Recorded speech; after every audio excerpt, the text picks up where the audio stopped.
Well, Dr. Jung, we have been discussing in some detail some of the factors in the development of the personality of the individual, and you have very kindly elaborated for us on some of your fundamental concepts, such as the archetype, and at least simply what it means, and certain types of archetypes such as the anima and the animus. And we try to show, perhaps in our discussion, some of the ways that your ideas may have differed from those of Dr. Freud. Now, another concept or idea that seems to be a very interesting one in your work, at least as I see it, is the term or concept persona.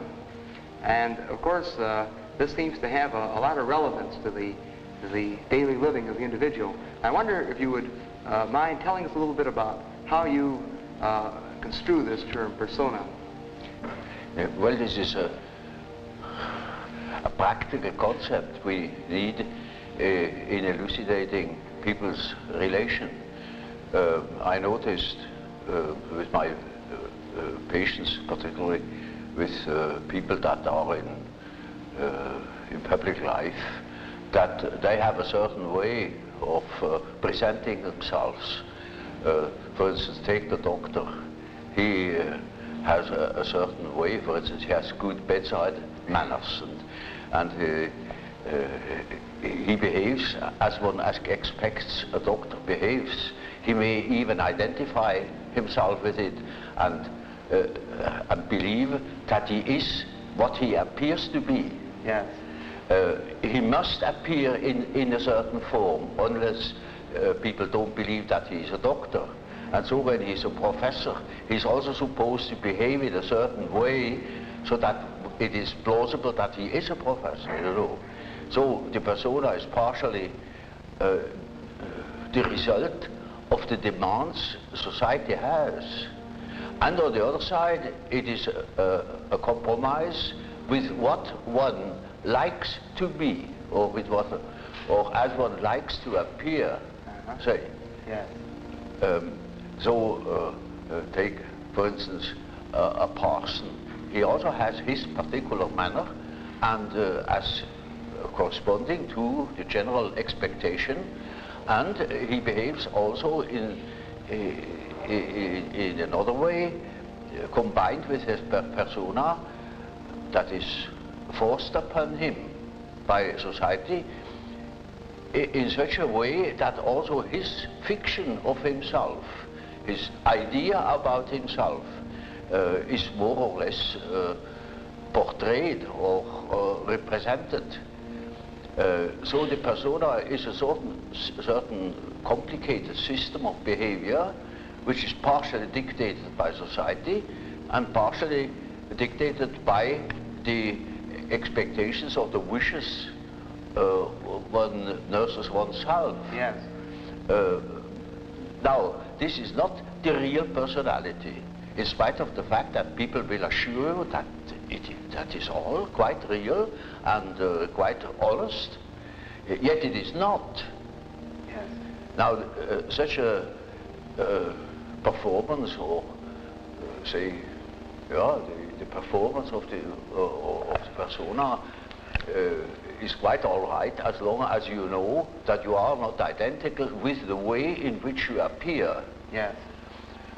But if you are unconscious of this fact, then you get into sometimes very disagreeable conflicts. Namely, people can't help noticing that at home, for instance, you are quite different from what you appear to be in public. Yes. And people who don't know it stumble over it in the end. They deny that they are like that, but they are like that. They are it. And then you don't know, now, which is the real man?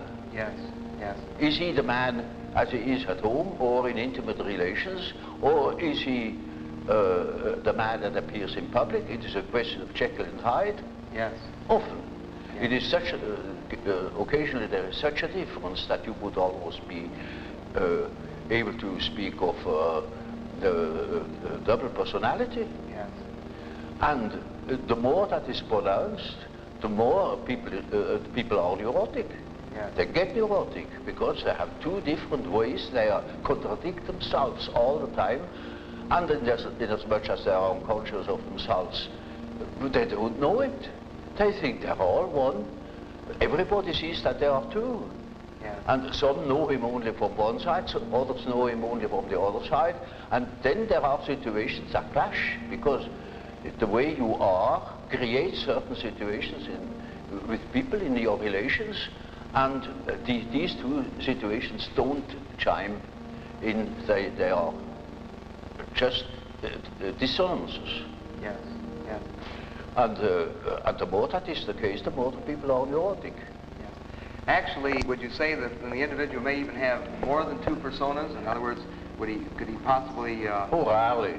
You know, rarely. we can't afford it very well to play more than two roles. But there are cases, for instance, where people have up to 5 different personalities. Yes. In cases of dissociation of personality, where, for instance, the one person, say, call it person A, doesn't know of the existence of the person B, but B knows of A. Yes. Or there may be a third personality, C, that doesn't know of the two others. Yes. You see, there are such cases in literature. Yes. They are rare. Very the rare. ordinary case is just an ordinary dissociation of a personality. Yes. One calls that a systematic dissociation, Yes. in contradistinction to the chaotic or unsystematic dissociation you find in schizophrenia. Yes. Now, you distinguish between the term persona and the term ego. In other words, as you see them, they're two different things. Yes? Yes. Oh, now, yes. what is the difference between the term ego, as you see it, and the term Well, persona? you see, the ego is supposed to be the representative of the real person. But as I say, for instance, in the case where B knows of A, but A doesn't know of B, Yes. in that case, one would say the ego is more on the side of C. Yes. Because the ego has a more complete knowledge, and Yes. A is a split-off personality. Yes. Now, you also use the term self. Yes. Now, the word self, then, would this have a different meaning than, say, ego or Oh yes, persona? oh quite, oh yes. You see, when I say self, then you mustn't think of I myself, because that is only your empirical self, and Yes. that is covered by the term ego. Ego, yes. But when it is matter of the self, then it is matter of a personality that is more complete than the ego, because the ego is only consists of what you are conscious of. Yes. Yes. Your awareness. Yeah, what you know to be yourself.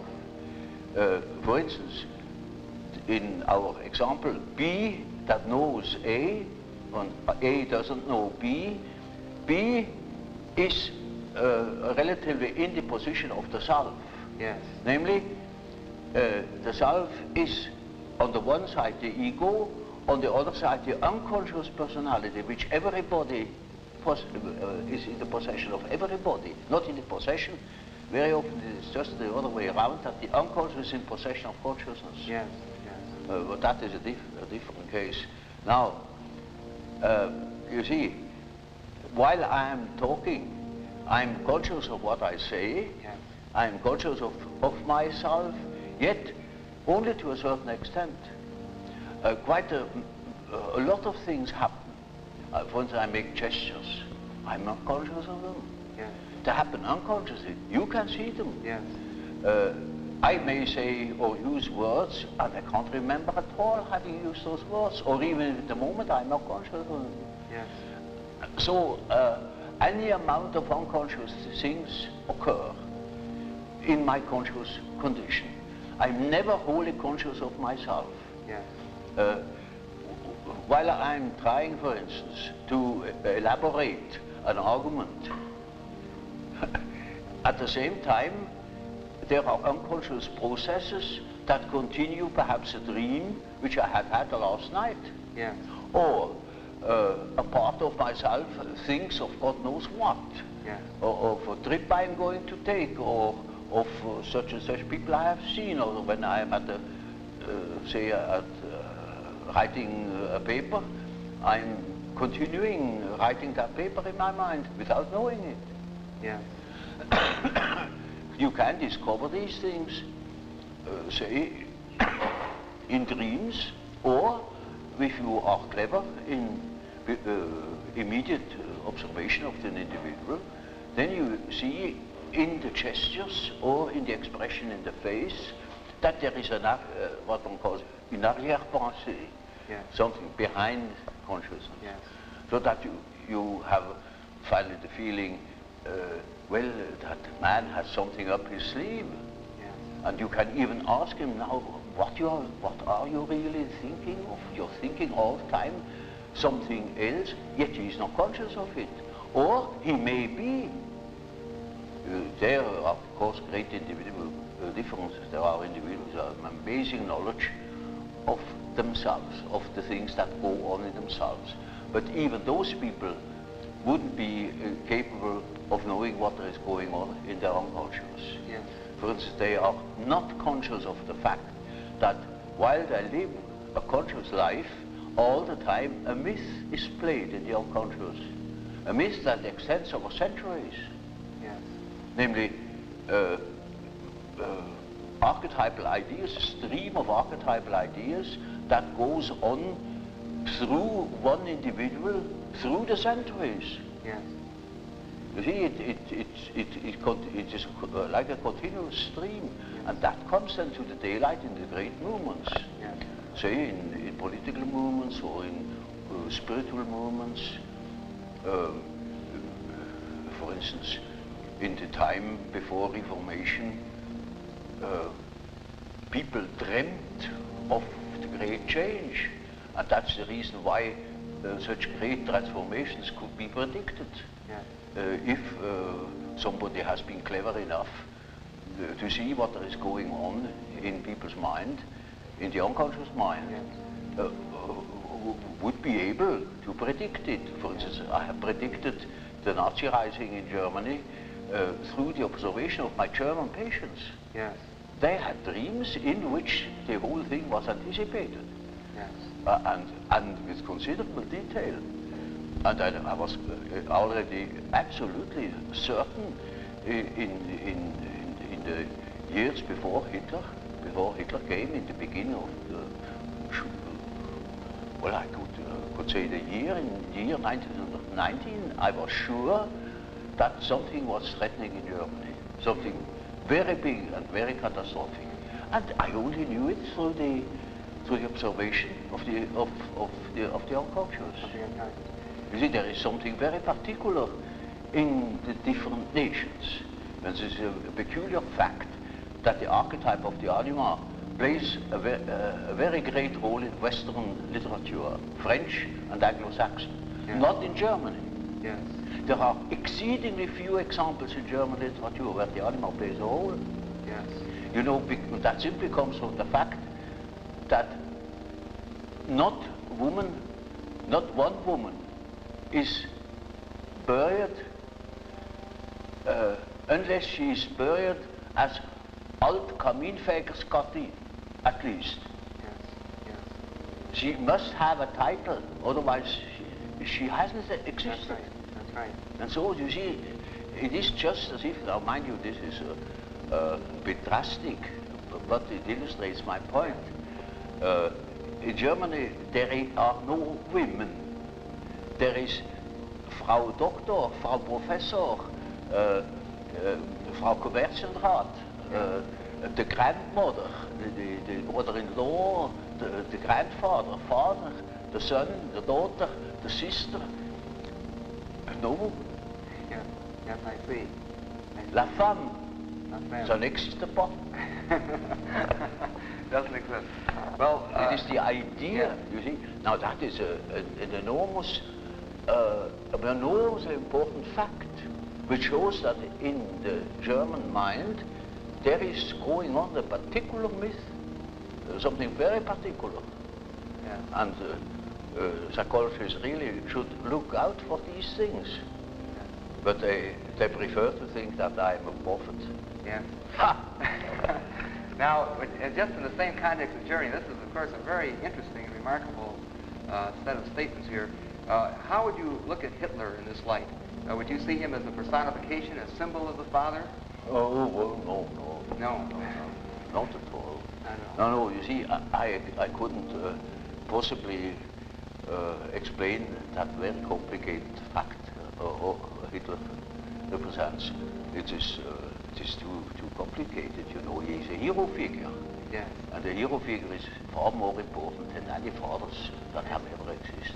I see. Much broader than, No, he the was immediate not a father father at figure. all. Not at all. He was a hero. Yeah. In the German myth. Yeah. And, mind you, a religious hero. He was a savior. Yes. Yes. He was meant to be a savior. That is why they put his photo upon the altars, Yes. even. Yes. Or somebody declared this too, so that he is happy that his eyes have beheld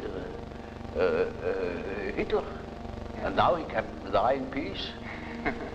Oh, it's just the hero myth, you know. Now, getting back to the idea of the self, and the self incorporates these unconscious factors. The self incorporates these unconscious The self factors. is merely a term that designates the whole personality. The whole personality. Because the whole personality of man is indescribable. Yes. His consciousness can be described. His unconscious cannot Not be described, described. because the unconscious, as I must repeat myself, Yes. is always unconscious. Yes. And it is really unconscious, but really does not know it. Does not know about it. And so we don't know our unconscious personality. We have hints, we have certain ideas, but we don't know it really. Nobody can say where man ends. Yes. That is the beauty of it, you know. Yeah. It's very interesting. Yeah. The unconscious of man can reach God knows where. There we are going to make discoveries. Yes. Yes. Now, another set of ideas, which of course are very, very well known to the world, that of course you have originated, center around the terms introversion and extroversion. Yeah. And I know that you're aware of the fact that these terms have now become so widely known that the man on the street is using these terms constantly in describing his wife or his friends and so on and so forth. It's become probably the most used psychological concepts by the layman that we have. Oh, like the word complex. I have invented it too. Yes, So that's there are right. social experiments. Yes, that's right.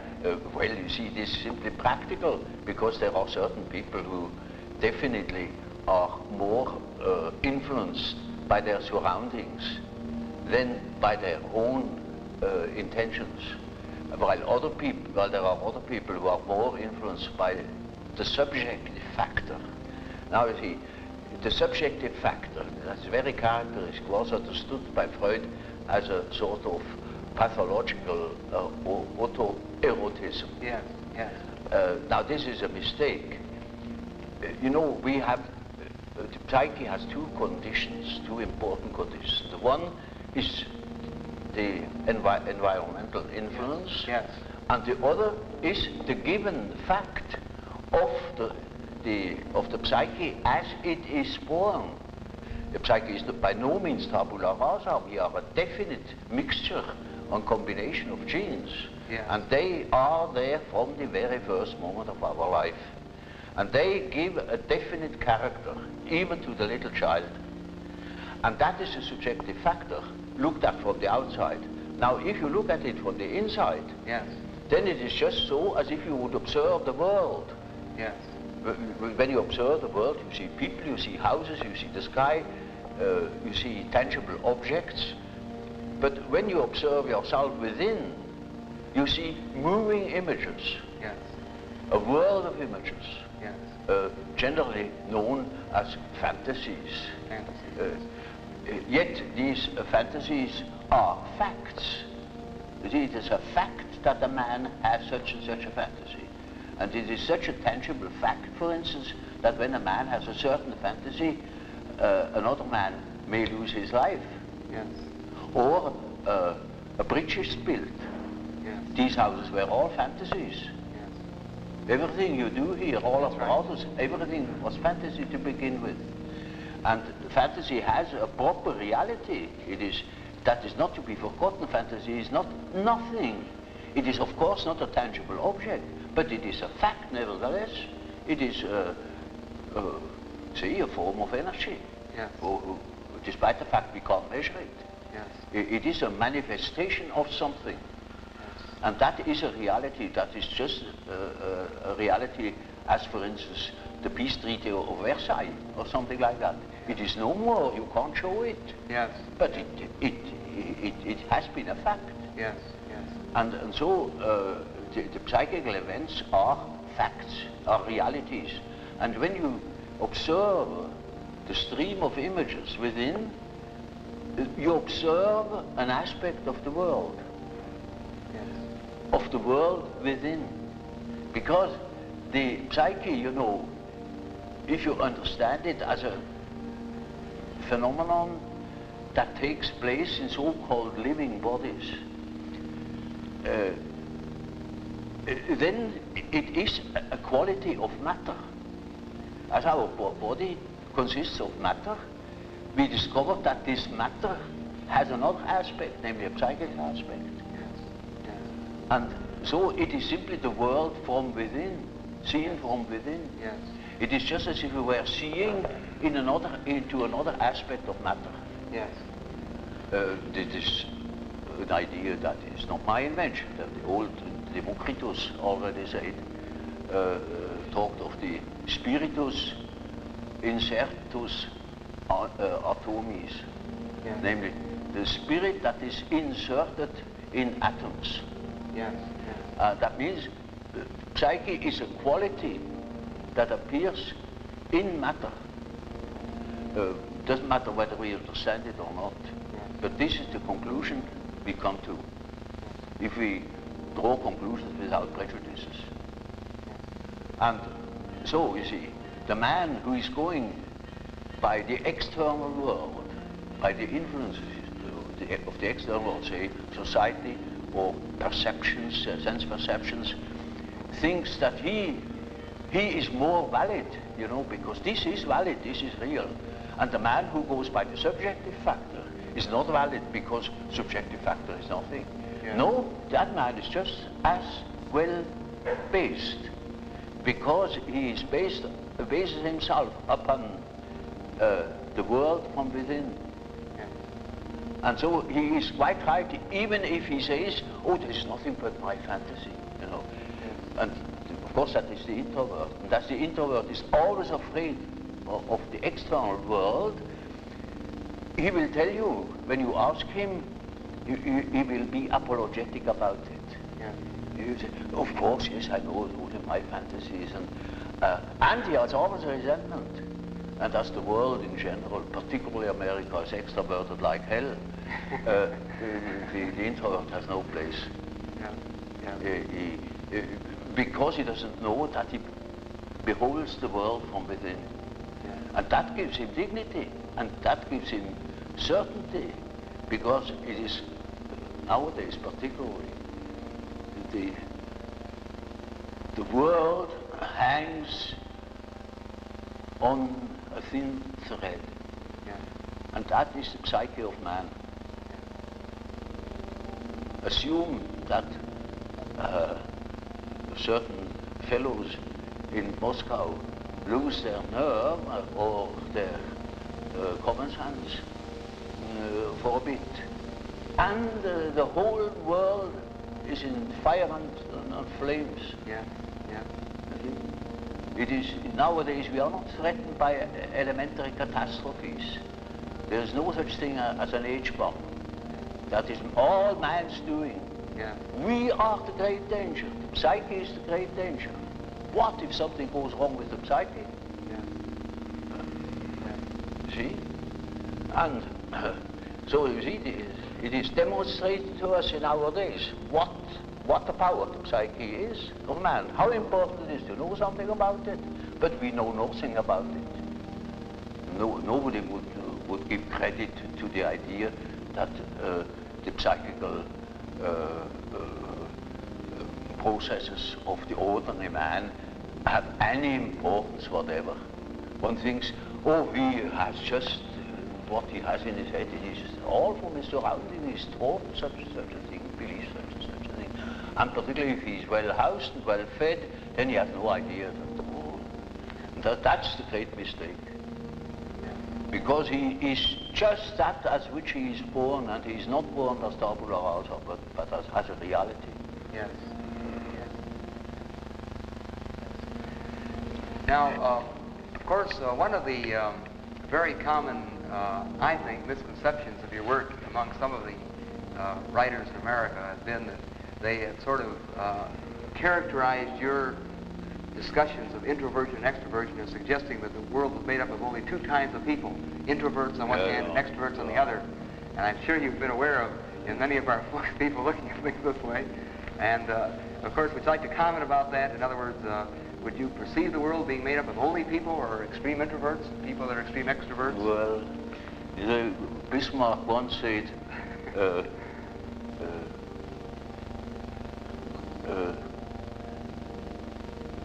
God may protect me against my friends. With my enemies, I can deal myself alone. You know how people are. They catch a word, and then everything is schematized along that word. There is no such thing as a pure extrovert or a pure introvert. Yes. Such a man would be the lunatic asylum. Those are only terms to designate a certain penchant, a certain tendency.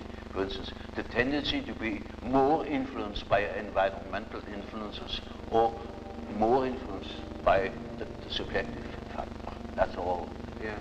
And you see, there are people who are very well balanced and are just as much influenced from within as they are from without, Yes. or just as little. Yes. And so with all the finer classifications, Yes. they are only sort of point de repère, points for orientation. Certainly then, this whole matter of extremes, introversion, extroversion, as you say, it's sort of a schematic approach to sort of hang an idea on an approach. Yeah. But it would be, as you say, ridiculous to say You that see, people... my whole scheme of typology is merely a sort of orientation. Namely, there is such a factor as introversion, there is such a factor as extroversion. The classification of individuals means nothing at all. This is only the instrumentarium Yes. for the practical psychologist to explain, for instance, a husband to a wife or vice versa. For instance, it is very often the case, one could almost say, it is almost a rule, but I don't want to make too many rules, in order not to be schematic, Yeah. that an introvert marries an extrovert for compensation, or another type marries the counter type to complement himself, for instance. Well, Dr. Jung, of course, tied in with your typology and quotation marks of introversion, extroversion, we, of course, know of your concepts of thinking, feeling, sensation, and intuition. And, of course, it would be very interesting to hear some expansion of the meaning of these particular terms as related to the introvert-extrovert dichotomy. Well, there is quite a simple explanation of these terms, and it shows at the same time how I arrived at such a typology. Namely, sensation tells you that there is something. Thinking, roughly speaking, tells you what it is. Feeling tells you whether it is agreeable or not, to be accepted or not, accepted or rejected. Yes. And intuition, now there is a difficulty. Yes. You don't know ordinarily how intuition works. So when a man has a hunch, you can't tell exactly how he got at that hunch or where that hunch comes from.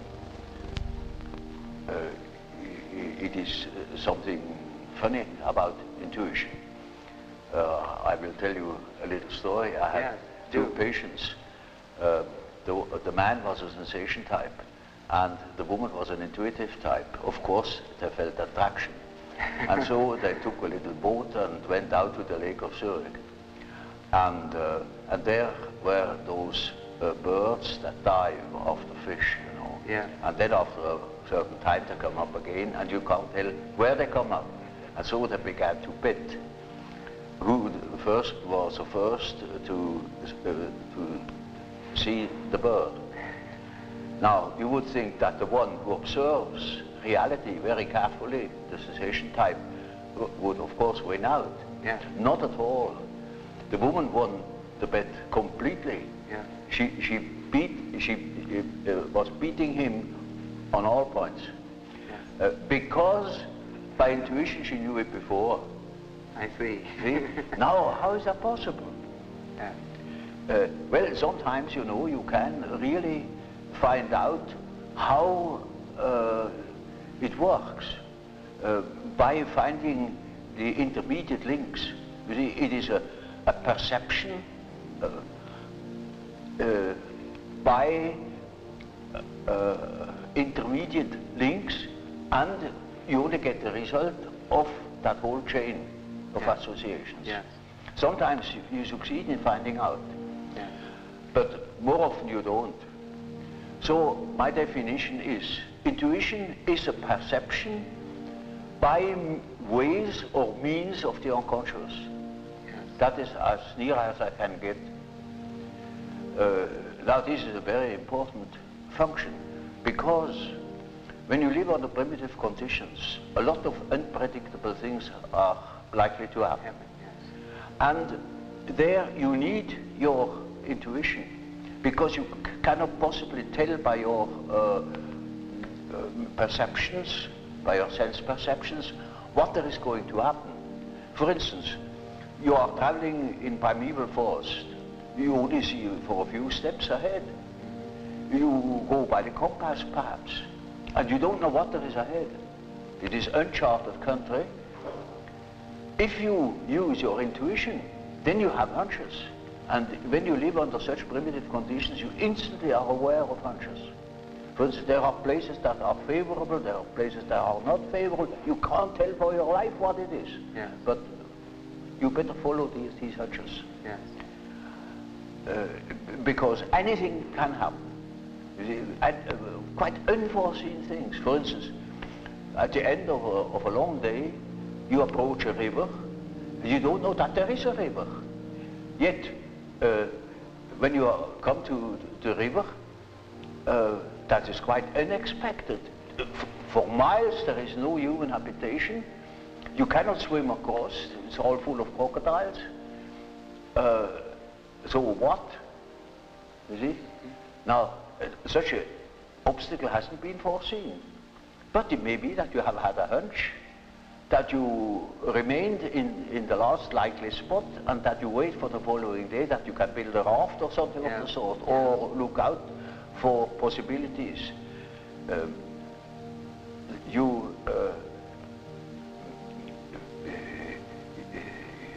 For instance, you also can have intuitions that constantly happens in our jungle called a city. Yeah. You can have a hunch something is going wrong, particularly when you are driving an automobile. Yeah. For instance, it is a day where nurses appear in the street. Yes. And they always try to get something interesting like a suicide, you know, to be run over. That's marvelous, apparently. Yeah. And then, you know, you get a peculiar feeling. And really, at the next corner already is a second nurse that runs in front of the automobile. Yeah. You see? Duplicity of cases, you know. Yeah. That is a rule, you know, that such chance happenings come in groups. Yeah. And so you see, we have constantly warnings, hints that are consists perhaps in a slight feeling of uneasiness, uncertainty, fear. Now, under primitive circumstances, you pay attention to these things. They mean something. With us in our man-made, absolutely, apparently safe conditions, we don't need that function so very much. Yes. Yet we still use it. So you find intuitive types, for instance, amongst bankers, Wall Street men. Yes. They follow hunches, you know, gamblers of all descriptions. Yes. You find the type very frequently among doctors because it helps them in their prognosis. Sometimes a case can look quite normal, as it were, and you don't foresee any complications. Yet, an inner voice tells you, now look out, here is something not quite all right, you know. Yes. You cannot tell why and how, but we have a lot of subliminal perceptions, you know, sense perceptions. And from those, we probably draw a good deal of our intuitions, but that is perception by the way of the unconscious. Yeah. And you can observe that with intuitive types. You see, intuitive types very often do not perceive by their eyes or by their ears. They perceive by intuition. For instance, once it happened that I had a woman patient in the morning at 9 o'clock. And you see, I often smoke my pipe, and there is a certain smell of tobacco in the room, or a cigar. And so she came and said, but you begin early. I said, you call it early at 9 o'clock? But no, you must have seen somebody at 8 o'clock. I said, how do you know? There had been a man there that had come at 8 o'clock already. Then she said, oh, well, I just a hunch. There must have been a gentleman with you this morning. I said, but how do you know it was a gentleman? He said, oh, well, I just had the impression, the atmosphere was just like a gentleman here. Yeah. All the time, you know, the ashtray was under her nose, and there was a half-smoked cigar. Yeah. But she wouldn't notice it. Yeah. So you see, the intuitive is the type that doesn't see the stumbling block before his feet, but he's rat for 10 miles. Yes. You make a distinction between an intuitive extrovert and an intuitive introvert. Yes. All these types can be on the extrovert or introverted line. For example, more specifically, what would be an example or a difference between an intuitive extrovert and an intuitive introvert? Well, you know, you have chosen a somewhat difficult case, you know, because one of the most difficult types is the intuitive introvert. Yeah, you know. yeah. The intuitive extrovert you find among hunters, bankers, gamblers. Yes. That is quite understandable. Yes. But the introvert the introverted variety is more difficult because he has intuitions as to the subjective factor, namely the inner world. Yes. And of course that is now very difficult to understand. Because what he sees are most uncommon things, and he doesn't like to talk of them. Yes. If he's not a fool, because he would spoil his own game by telling what he sees, because people won't understand it. Yes. For instance, once I had a patient, a young woman, about 27 or 8, and her first words were, when I had seated her, she said, you know, doctor, I come to you because I have a snake in my abdomen. I said, what? Yes, a snake, a black snake. coiled up right in the bottom of my abdomen. And I must have made a rather bewildered face at her. And she said, you know, I don't mean it literally, but I should say it was a snake. It was a snake. Now, you see, our further conversation a little later was, as she said, that was about in the middle of our treatment that only lasted for 10 consultations. She had foretold me, I come 10 times, and then it's all right. I said, how do you know? Oh, I got a hunch, she said. Yeah. And really, about the 5th or 6th hour, she said, doctor, I must tell you, the snake has risen. It is now about here. Hunch. And then, on the 10th day, I say, now, this is our last hour. And do you feel cured? And she said, beaming, she said, you know, this morning, it came up and came out of my mouth, and the head was golden. And those were her last words. Now, you see, that same girl, when it comes to reality, she came to me because she couldn't hear the step of her feet anymore. Yes. Because she walked on air. Yes. Literally. Yes. She couldn't hear it. That frightened her. And when she came to me, I asked her for her address. And then she said, oh, pension so-and-so. Well, it is not just called pension, but it is a sort of pension. And it is, I never had heard of it. Yes. And now, I am curious, I never have heard of that place. Well, it's a very nice place, she said. Curious enough, there are only young girls there, very nice and very lively young girls. And they have a merry time. I often wish they would invite me to their merry evenings. And I said, but they amuse themselves all alone. Said, oh no, there are plenty of young gentlemen coming in, and they have a beautiful time, but they never invite me. It turned out that it was a private brother. Yes. And she was a perfectly decent girl, you know, of a very good family, not from here. She had found that place, I don't know how.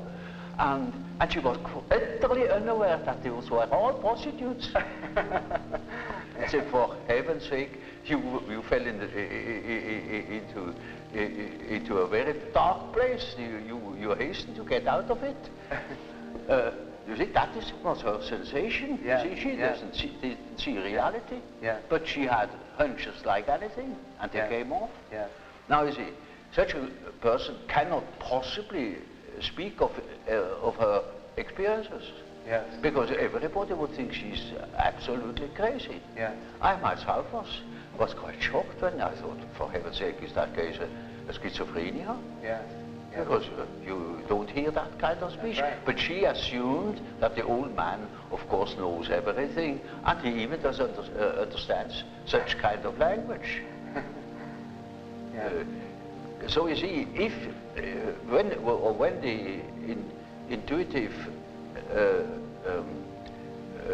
the introverted intuitive would speak what he really perceives, then practically nobody would understand it. He would be misunderstood. And so they learn to keep things to themselves. And you hardly ever hear them talking of these things. That is a great disadvantage. But it is an enormous advantage in another way. Not to speak of the experience they gather in that respect, but also in human relations. For instance, they come into the presence of somebody they don't know, and certainly they have inner images. And those inner images give them a more or less complete information about the psychology of the partner. Yeah. You know, that is, but the case can also happen that they come into the presence of somebody whom they don't know at all, not from Adam, and they know an important piece out of the biography of that person, Yes, yes. And are not aware of it, and tell the story. Yes. And then the fat is in the fire. Yes, that's right. You see? So the introverted intuitive has in a way a very difficult life, although one of the most interesting lives. Yes. But it is difficult often to get into their confidence, Yes, you know. yes, because you say they're afraid that people will think they're sick. The things that are interesting to them or are vital to them are utterly strange to the ordinary individual. The psychologist should know of such things, you see. Yes. You see, when people make psychology, as a psychologist ought to do, well, the very first question, is he extroverted or is he introverted? Yes. He will look at entirely different things. Yes. Is he a sensation type? Is he an intuitive type? Is he thinking? Is he feeling? Yes. That, because you see, these things are complicated, that they are still more complicated, because the introverted thinker, for instance, is compensated by extroverted feeling, Yes. or by inferior extroverted, archaic extroverted feeling. Yes. So an introverted thinker may be very crude in his feeling life. For instance, the introverted philosopher that is always carefully avoiding women will be married by his cook in the end.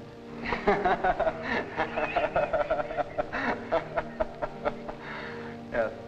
Now, then, in other words, then we can take your introvert and extrovert categories and, in a sense, go through describing a sensation introvert type, sensation extrovert type, thinking introvert type, thinking extrovert type, and so on.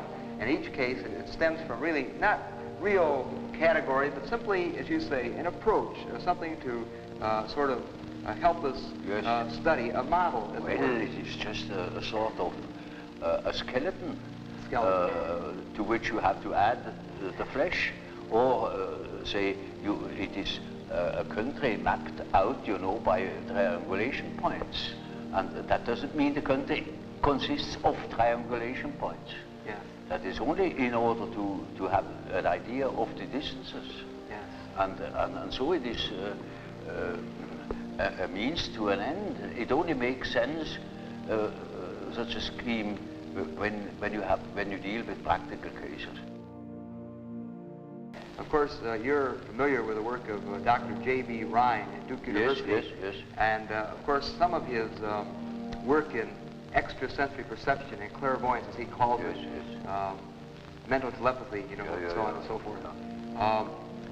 Some of the descriptions in his work sound quite a bit at times like intuitive function operating. And in terms of your knowledge of this work, would you say that a person who has clairvoyance, in a sense, would then be an intuitive type? A person who, in his experiment, is more likely to... That's quite probable. Or it can be a sensation type, say an extroverted sensation type that is very much influenced by the unconscious. I see. Because he has introverted intuition in his unconscious. I see. You see, there are two groups. You see, the rational group and the irrational group. The rational group is thinking and feeling, because the ideal thinking is a rational result. That's right. Feeling also a rational result, rational values. Yes. That is differentiated feeling. Whereas sensation must needs be irrational, because it may not prejudice facts. Yes. You see, Yeah. it shall not prejudice facts. The real ideal perception is that you have an accurate perception of the things as they are, without addition or corrections. Yeah. On the other side, the intuition does not look at the things as they are. That is prison, that is anathema to the intuition. Yes. It looks, ever so shortly at the things as they are, and makes off into an unconscious process, at the end of which we have seen something nobody else would have seen. Yes. See? Now, so you see these people who yield the best results are always those people where introverted or introverted intuition comes in. Yes. But you see, that is a side aspect of it. It's not interesting. Yes. There the question is another question far more interesting, namely that the terms they use, Ryan himself uses them, yes. recognition, Pre-recognition, yes. etc. They mean nothing at all. Yes. They're words. But he thinks he has said something when he says telepathy. Yes. That's nothing. In other words, the word itself is not a description of the process. That's what you're saying. Yes. Means nothing. Means nothing at all. Yes. Now, of course, a lot of the things that you're describing, I think, often scientists will say, well, this is due to chance occurrences, chance factors. And Ryan, in his own work, used statistical methods. We find this happening more often than would be expected by chance. Well, you see, he proves that it is more than chance. Yes. It is statistically graspable. Yes. And that is the important point. Yes. And that hasn't been contradicted. Yes. You see, there was such a poor sap who, that happened in England. That man said, "Oh, Ryan, well, that's nothing but guesswork." Exactly. Yes. That is it. It is guessing. Yes. What you call guessing, a hunch is guessing. Yes. A bit of definite guess, a definite guess, you know, is a hunch, you know. Yes. Just that. Yes. But that means nothing. Yes. You see, the point is that it is more than merely probable. Yes. It is not. It is beyond chance, and that is the great problem. But you know, people hate such problems. They can't deal with. Yes. They're not concrete. They're not in front of them. They can't deal with it. Yes. Even Ryan doesn't understand my argument in that respect, because it is a relativation. Now I'm going to say something which in these sacred rooms is anathema. a relativation of time and space through the psyche. That's the fact. That is what Ryan has made evident. Yeah. Now swallow that. Well, that's difficult. Yes. Well, may I go a little further and for some of your recent work, which is indeed very profound, and it is not too well known to many of our students as yet. Of course not. And of course, this nobody reads these things. Only the general public. And because my books are at least sold. I'm referring now to the concept of synchronicity, which you have discussed, and which would have some relevance at this point in our discussion. Would you care to comment a little bit on this concept? That is awfully complicated. One wouldn't know where to begin. Of course, it is this kind of thinking has been started long ago, and when Ryan brought out these results, I thought now we have at least a more or less dependable basis to argue on, you know. But the argument was not understood at all, because it's really very, very difficult. You know, there are plenty of facts in the observation of the unconscious where you come across cases of a very peculiar kind of parallel events, namely that, say, I have a certain thought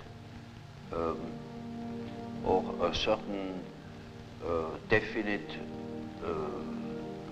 subject is occupying my attention, my interest. At the same time, something else, quite independently, happens happens that portrays just that thought. Yes. Now, this is utter nonsense, you know, looked at from a causal point of view. That it is not nonsense is made evident by the results of Rein's experiments. There is a probability, it is something more than chance, that such a case occurs. Now I never made statistical experiments to except one in the way of Rein. I have made one for another purpose.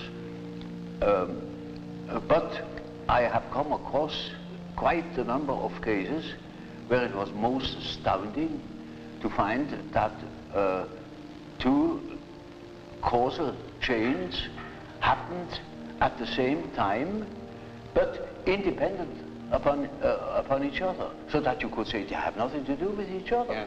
Of course, it's quite clear. For instance, just so I speak of a red car, and at that moment a red car comes here, you see. Yes. Now, I hadn't seen it. It was impossible because it was behind the building. In this moment, the red car appears. Now, this is, one says, oh, that's mere chance. Rein's experiment proves that these cases are not mere chances. Of course,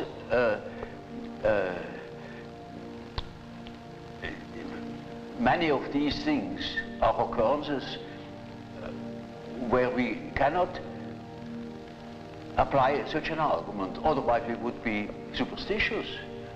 We can't say, now this car has appeared because here was some remarks have been made about the red car. Yes.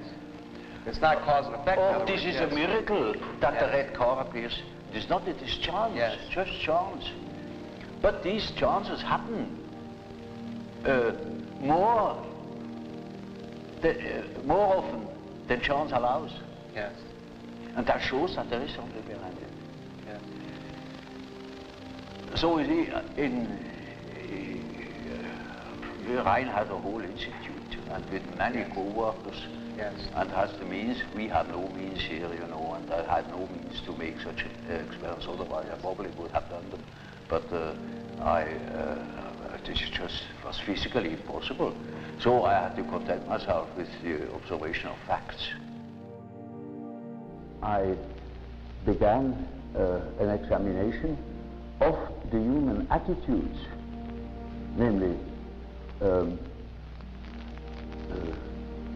how our consciousness functions.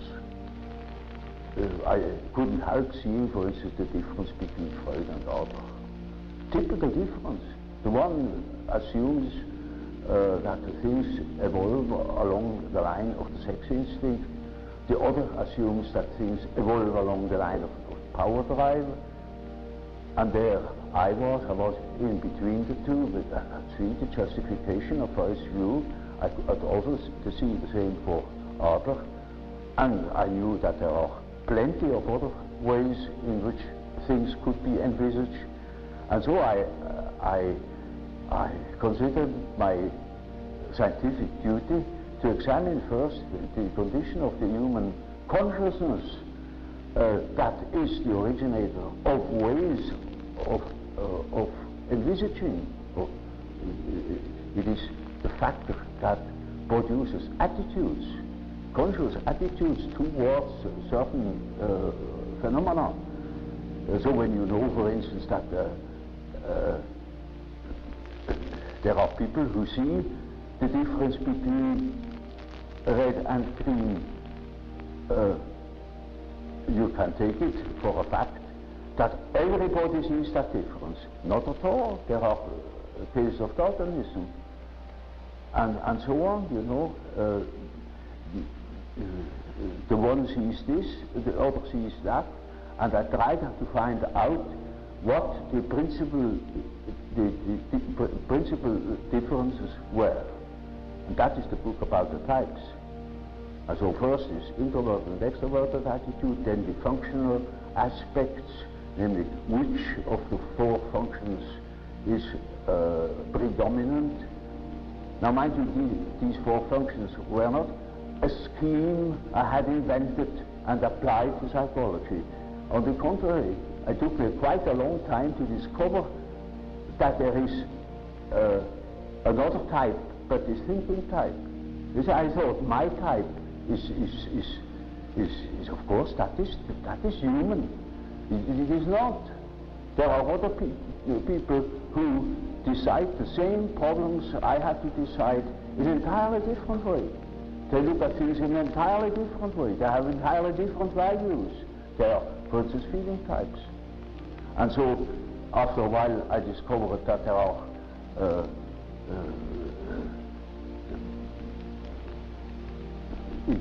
intuitive types. They gave me much trouble. It took me over a year to become somewhat clear about the existence of intuitive types. And the last and the most unexpected was the sensation type. And only later on I saw that those are naturally the four aspects of conscious orientation. You can increase the number of principles, but I found the most simple way is the way I told you. Yes. As the division by 4 is a simple and natural division of a circle. I didn't know the symbolism of this particular classification. Only when I studied the archetypes, I became aware that this is a very important archetype. Yes. That has plays an enormous role. I also found in the study of the types that it gives us a certain lead as to the personal nature of the unconscious, the personal quality of the unconscious in a given case. For instance, take an extrovert. Well, his unconscious has then an introverted quality, because all the extroverted qualities are played in consciousness, and the introversion is left to the unconscious, therefore it has introverted quality, and so on with the functions the same. Yes. That gave me a lead of the diagnostic value. It helped me to understand my patients. Well, Professor Jung, we have been discussing many of the very fundamental ideas in your theories, such as anima and animus, and of course being representative of the whole idea of archetypes, as you explained it so interestingly. And we talked a little bit about this whole conception of the ego and the self and the persona as they are involved in all of this. And as we speak, of course, it begins to point to the direction of the sort of question that is so important as we try to understand the individual. And this centers around the problem of motivation, why the person does what he does. Now, to a great degree, you've already talked about this when you talked about archetypes and this whole matter. Now, in the work of Dr. Freud, he spoke of libido as an energy, and earlier we spoke of libido and the fact that you felt that it was more than just sexual energy. You thought it could be something much broader. Now, you have certain principles about psychic energy which are indeed very provocative. Now, one of this principle is, I believe you referred to as the principle of entropy. Entropy. Well, you know, only I allude to it. Yes, yes. The main point is, you know, the standpoint of energetics, yes, as applied to psychical phenomena. There you have no possibility to measure exactly. So it always remains a sort of an analogy. As Freud, for instance, uses the term libido in the sense of a sexual energy. Yes. And now that is not quite correct. You see, if it is sexual, then it is a power. Yes. Like electricity, yes, or any other form of manifestation of energy. Yes. Now, energy is a concept. Yes. Energy is a concept by which you try to express the analogies of all power manifestations, namely that they have a certain quantity, a certain intensity, and that there is a flow in one direction, namely to the ultimate suspension of the opposites. For instance, low, high height, a lake on a mountain flows down until all the water is down, you know, and then it is finished. Yes. And so, you see, something similar is the case in psychology, that you see it from the fact that we get tired from intellectual work, yes, or from consciously living, and then we must sleep in order to restore our powers. And it's just, I said in the night, as if the water was pumped from the lower level to a higher level, you know, so that he can work again the next day. Yes. Of course, that simile is limping too. Yes. So it is only in an analogous way that we use the term energy. Yes. And I used it because I wanted to express the fact that the power manifestation of sexuality is not the only power manifestation, because you have another drive, say the drive to conquer, or to drive to aggression, or something of the sort. Yes. Or there are many forms, you see. For instance, to take animals, the way they are building their nest, the urge of the traveling bird, you know, that migrates. Now, all they are driven by a sort of energy manifestation. I see. And you see, the meaning of the word sexuality would be entirely gone if everything is that. So Freud himself saw that this is not applicable everywhere, and later on he corrected himself by assuming that there are also ego drives. Ego drive, yes. You see, now that is something else. Yes. That's another manifestation. Now, in order not to presume or to prejudice things, I speak simply of energy. An energy. It is a quantity of energy that can manifest via sexuality or via any other instinct. Any other type of drive, yes. Yes. And that is the main feature, not the existence of one single power. I see. Because that is not warrantable. Yes. Now, another thing about motivation, or the condition which arouse and direct and sustain the individual, there seems to be two views that we find in much of our psychology in America today. Now, one is might be called an historical view, where we try to look in the history and development of the individual for answers to why he is doing certain things at the moment. Yes. Then we have another view, which was postulated and discussed by Dr. Kurt Lewin, Dr. Kurt Lewin, which is sort of a field theory. He thinks that the history, the past, is not important motivation, but all conditions which affect the individual at that moment. We can predict behavior by knowing all the conditions of that moment, but we don't have to go back to the past to understand why the person does what he does. Now, would you think that this present field idea of Dr. Lewin has any virtue? Does it make sense? Obviously, you see, I always insist that even chronic neurosis has its true cause in the moment. In the moment. Now. The neurosis is made every day by the wrong attitude the individual has. But that wrong attitude is a historical fact that needs to be explained historically by things that have happened in the past. Yes. But that is one-sided too, because the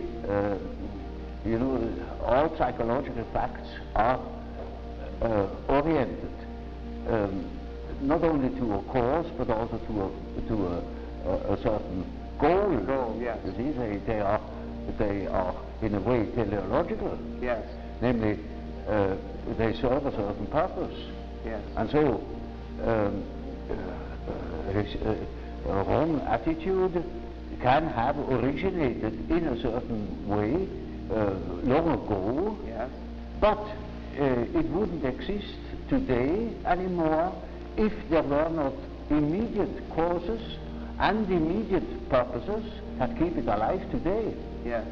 Yes, I see. So a neurosis can be finished suddenly on a certain day, despite of all causes. Yes. For instance, one has observed in the beginning of the war, the cases of compulsion neurosis that have lasted for many years Yes. suddenly were cured. Yes. Yes. Because they got into an entirely new condition. It is like a shock. You see that with shock. Even the schizophrenia can be vastly improved by a shock. Yes. Yes. Because that's a new condition. It is a very shocking thing that shocks them out of their habitual attitude, and then they are no more in it, and then the whole thing collapses, the whole system that has been built up for years. Yes. So in therapy, in working with a patient, you would not say that it's absolutely imperative to have to more or less reformulate all of his past life in order to help him with his present neurosis. You feel that you could deal with him at the moment with his problem as it is at this time, and it's not necessary to go back and probe into things that happened to him during his first, second, and third year of life. You see, there is no system about it in therapy. Yes. In therapy, you treat the patient as he is in the present moment, irrespective of causes and such things. That is all more or less theoretical. Yes. There are cases who know just as much about their own neurosis as I know about it, in a way. Yes. In such cases, I can start right away with posing the problem. For instance, there is a case, a professor of philosophy, and he imagines that he has cancer. Yes. He shows me several dozen X-ray plates that prove that there is no cancer. Yes. He says, of course I have no cancer, but nevertheless I'm afraid I could have one. You see, I have consulted so many surgeons, and they all assure me there is none, and I know there is none, but I might have one, you see, and that's enough. Yeah. Now, you see, such a case can stop from one moment to the other. Yeah. He simply stops thinking such a foolish thing. I see. I see. But that is exactly what he cannot do. Yes. And in such a case, I say, well, it's perfectly plain to you. It's nonsense what you believe. Now, why are you forced to believe such nonsense? What is the power that makes you think such a thing against your free will? You know it is nonsense, and why should you think it?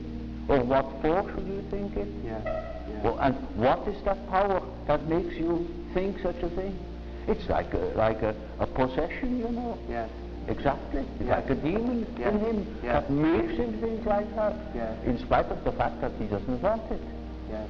You see, then we have the problem. That is the problem for an intellectual man. And then I say, now, you see, you don't know, you have no answer. Yes. I have no answer. Yes.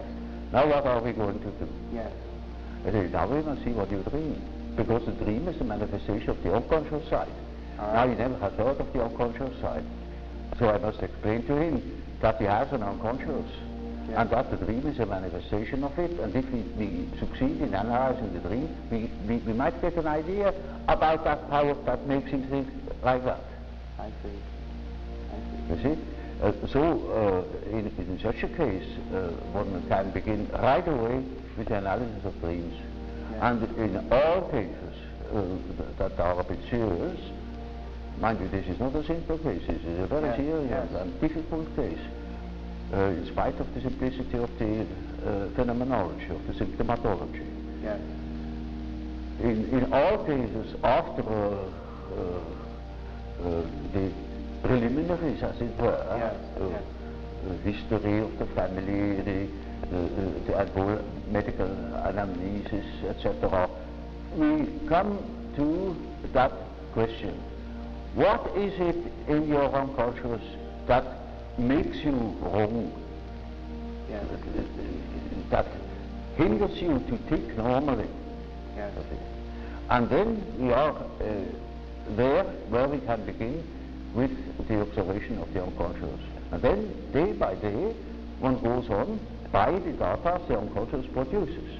Yes. You see, we discuss the dream, and that gives a new surface to the whole problem. And he will have another dream, and the next dream gives again an answer, because the unconscious is in a compensated relation to consciousness. And after a while, we get the full picture. Yes. And if he has the full picture and has the necessary moral stamina, well, then he can be cured. I see, I see. But in the end, it is a moral question whether a man applies what he had learned or not. Yes. So you see then, in a sense, in this situation, the unconscious plays a very important part. The unconscious, which is found in the dream. But as you see it then, what you have found in the dream is not necessarily then a image or symbol of what has happened in the past in his particular life. Not at all. It is just the symbol of the symbol is not, you see, that is a special term. It is the manifestation of the situation of the unconscious, looked at from the unconscious. I see. You see, I tell you, for instance, something which is my personal or subjective view. Yes. And if I ask myself, now, are you really quite convinced of it? Well, I must admit I have certain doubts. Yes. There are certain doubts. Not in the moment when I tell you, but these doubts are in the unconscious. And when you have a dream about it, these doubts come to the foreground in my dreams. Yes. And that is the way the unconscious looks at the thing. Yes, yes. It is just so as if the unconscious would say, oh yes, that's all very well what you are stating, but you omit entirely such and such a point. Yes. Now, if the unconscious acts on this present situation, now looking at this thing in motivational, broad motivational terms, now this effect of the unconscious is not something which is the result of repression in the same way the orthodox psychoanalyst looks at it all, then, as you No, say. it may be, you know, that what the unconscious has to say is so disagreeable that one prefers not to listen. Yes. And in most cases, people would be probably less neurotic if they could admit the things. You know, these things are always a bit difficult or disagreeable or inconvenient or something of the sort. So there is always a certain amount of repression, but that is not the main thing. Not the main thing is that they are really unconscious. Yes. And you see, if you are unconscious about certain things that ought to be conscious, then you are dissociated. I see. And then you are a man whose left hand never knows what the right is doing, and counteracts or interferes with the right hand. Yes. Now such a man is hampered all over the place. Yes, yes. Now, looking at the unconscious in this way, of course this is as you say, it's unconscious, how can we know about it? Yeah. But trying to, just as an illustration, with a particular individual, we might say, who's been brought up in a culture such as the culture of India, a particular individual in India, if we could examine his unconscious, would it be, in many respects, say, similar to the unconscious of a particular individual who was, say, lived in Switzerland all of his life? In other words, you spoke earlier about these universals. Yes. Would there be a great deal of equivalence between the unconscious of a particular individual who has been raised in one culture and another individual who was raised in an entirely different culture? Yes. Well, you see, that question is also complicated, because when we speak of the unconscious, we almost should say which unconscious, namely, is it that personal unconsciousness which is characteristic for a certain person, for a certain individual. Yes, so that you have the personal unconscious. This is one yes, unconscious. that is a personal unconscious. And you call it the personal. And in treatment, for instance, in the treatment of neurosis, you have to do with that personal unconscious for quite a while. And then only dreams come that show that the collective unconscious is touched upon. Now, as long as there is material for personal nature, yes, you have to deal with the personal unconscious. yes, But when you get to, say, to a question, to a problem, which is no more merely personal, but also collective, you get collective dreams. yes. Now, the distinction then between the personal unconscious and the collective unconscious then is that the personal is could be more involved with the immediate life of the individual, Yes. and the collective would be universal, would be Yes. the same, would More- have elements of all men. But it would be collective. Collective in the sense. For instance, you know, every society has collective problems, Yes, collective convictions, and so on. yes, Now, we are very much influenced by them. yes, For instance, you belong to a certain political party or Yes. to a certain confession. yes, And that can be a serious determinant of your behavior. yes, Now, as long as your personal conflict doesn't touch upon it, it's no question, it doesn't appear. But the moment yes, you transcend your personal sphere and come to your unpersonal determinants, say to the question, a political question, or any other social question, which really matters to you, yes, then you are confronted with a collective problem, and then you have collective dreams. yes.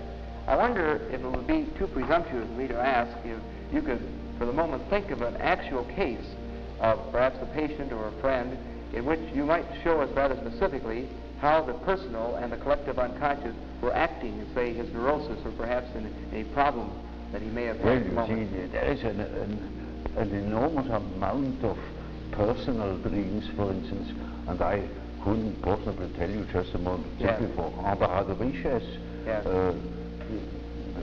there are millions of such personal dreams that simply deal, for instance, with the fact how your relation is to your father or to your mother or to your wife or Yes. and so on, with all sorts of individual variations.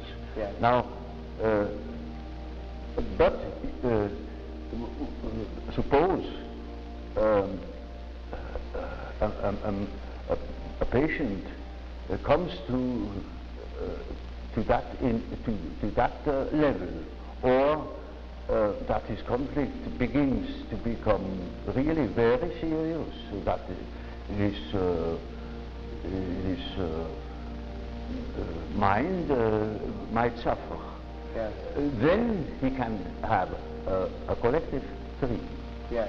in which clearly mythological motives appear. I see. There are plenty of examples in literature. All right. The book, you know, an introduction to the psychology of the unconscious, Yeah. there are such dreams.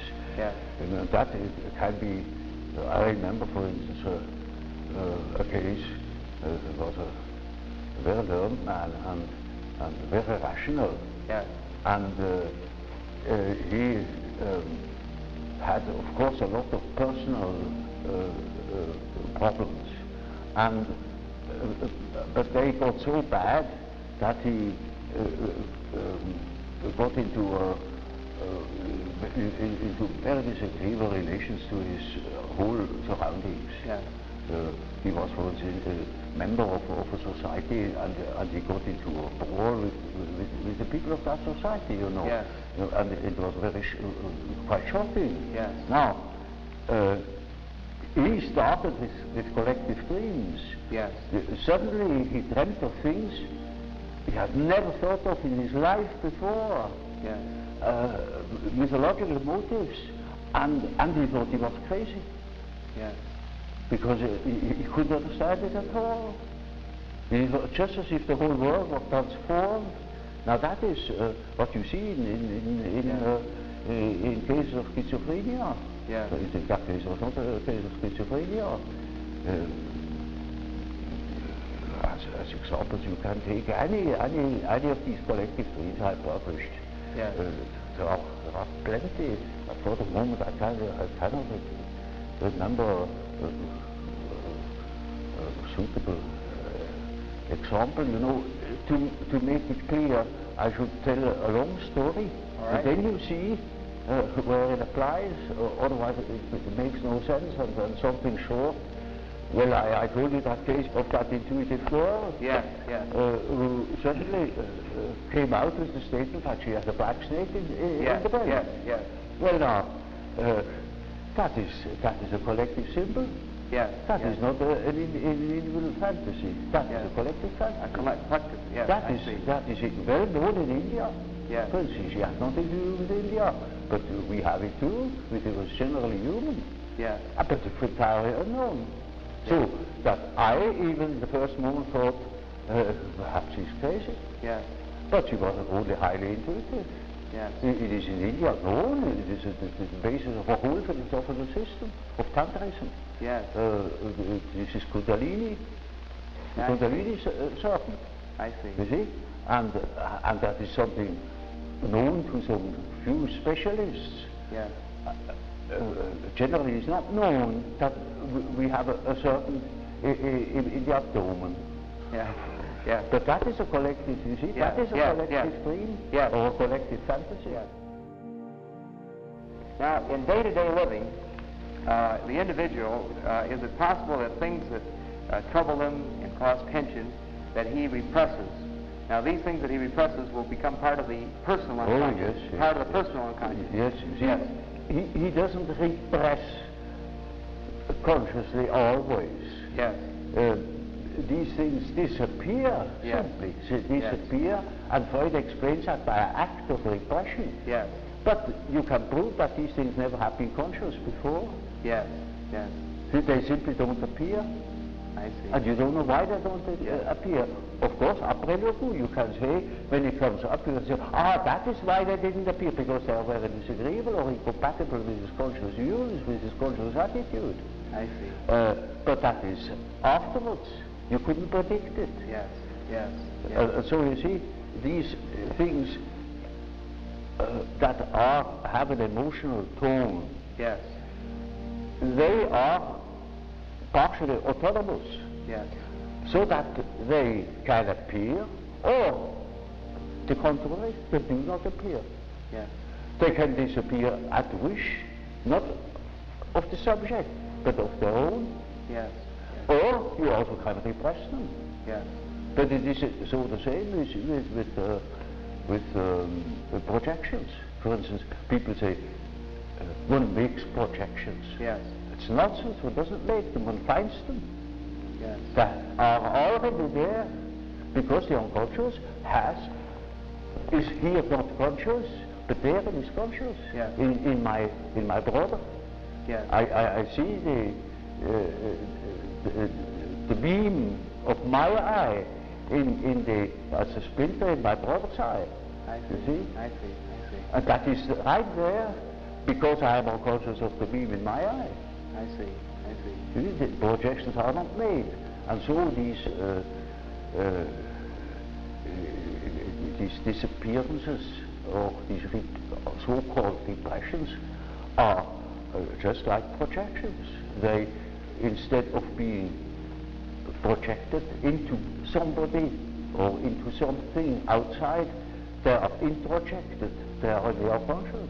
Already unconscious. I see. But you are not the one that is doing it. I see. There are cases, sure, but I should say the majority of cases are no repressions. Yes. That was my first point of litigation with Freud. Yes. Yes. I saw in the association experiment that certain complexes are quite certainly not repressed. They simply won't appear. Yes. Yes. Yes. Because you see, the unconscious is real. Yes. It is an entity. It works by itself. It is autonomous. Yes, I see. So, in a sense, when looking at the so-called defense mechanisms that the orthodox psychoanalysts speak of, like projection, rationalization, and so on and so forth, then, in a sense, where you would differ from the orthodox psychoanalytic view, you would not say then that they are a repressed type of way of defending a manner in which the ego is being defended, but rather you would say that they were already there. Yes. They're simply manifestations of patterns that are already present in the unconscious. Yes, for instance, take that example of that serpent. That never has been repressed, you know, otherwise it should have been conscious to her. It was exactly unconscious to her, yes. And it only appeared in her fantasy. Yes, yes, I see. It appeared spontaneously. Yes. She didn't know how she came to it. Yes. She said, well, I just saw it. Yes. Now, some of the orthodox psychoanalysts might have said that this was a phallic symbol. Oh, yes, yes. of course, but you can say anything. Yes. You know, you can say a church spire is a phallic symbol. Yes. But when you dream of a penis, what is that? Yes. You know what an analyst said? Yes. One of the orthodox, yes. the old guard. Yes. He said, in this case, the sensor has not functioned.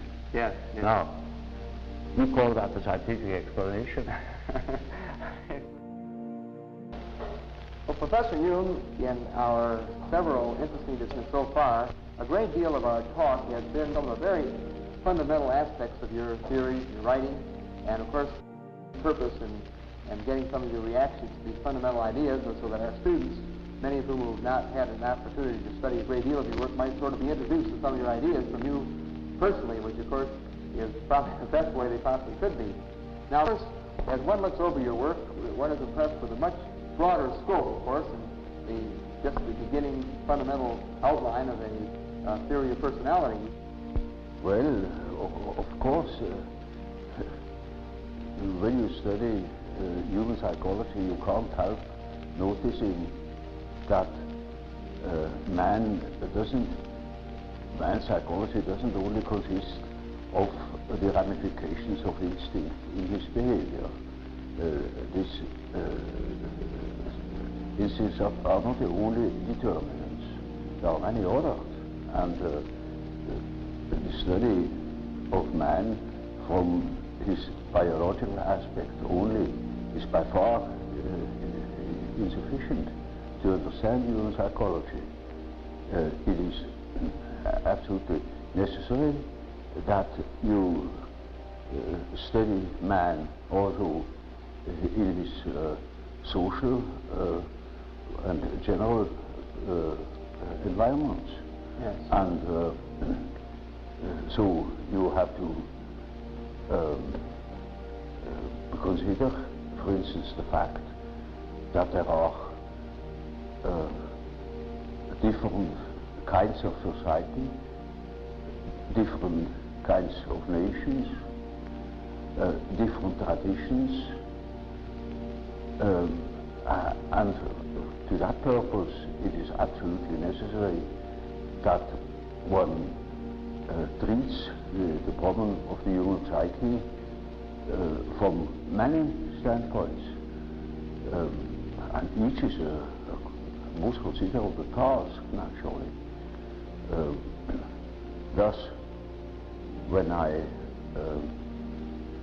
after my association experiments, when I realized that there is obviously an unconscious, the question arose, now what is this unconscious? Does it consist merely of rests, of remnants of conscious activities, or are there things that are practically forever unconscious? In other words, is the unconscious a factor in itself? And I soon came to the conclusion that the unconscious must be a factor in itself, because I observe time and again that, for instance, people's dreams or schizophrenic patients' delusions, fantasies, contain the motives which they couldn't possibly have acquired in our surroundings. This depends upon the fact that the child is not born tabula rasa, but it is a definite mixture of or combination of genes, and the gene, although the genes seem to contain chiefly dynamic factors, arrangeurs of a certain behavior, they have a tremendous importance also for the arrangement of the psyche. The psyche too, inasmuch as it appears naturally. Before it appears you cannot study it, but as much as it appears, it has certain qualities, it has a certain character, and that must depend upon the elements born in the child. So factors determining human behavior are born with the child and determine its further development. Now that is one side of the picture. The other side of the picture is the individual lives in connection with others in certain definite surroundings that will influence the given combination of qualities. And that is now also a very complicated factor, because the environmental influences are not merely personal. There are any amount of objective factors, the general social conditions, laws, convictions, ways of looking at things, of dealing with things. Now, these things are not of an arbitrary character. They are historical. There are historical reasons why things are as they are. And as there are historical reasons for the qualities of the psyche that is born, there is such a thing as the history of man's evolution in the past eons. And that shows that a real understanding of the psyche must consist in the elucidation of the history of the human race, history of the mind, for instance, as of the biological, exactly as the biological data. So when I wrote my first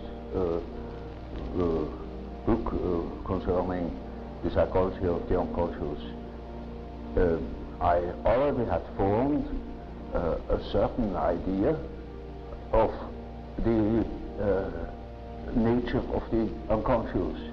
To me it was then a living remnant of the original history of man, living in his surroundings.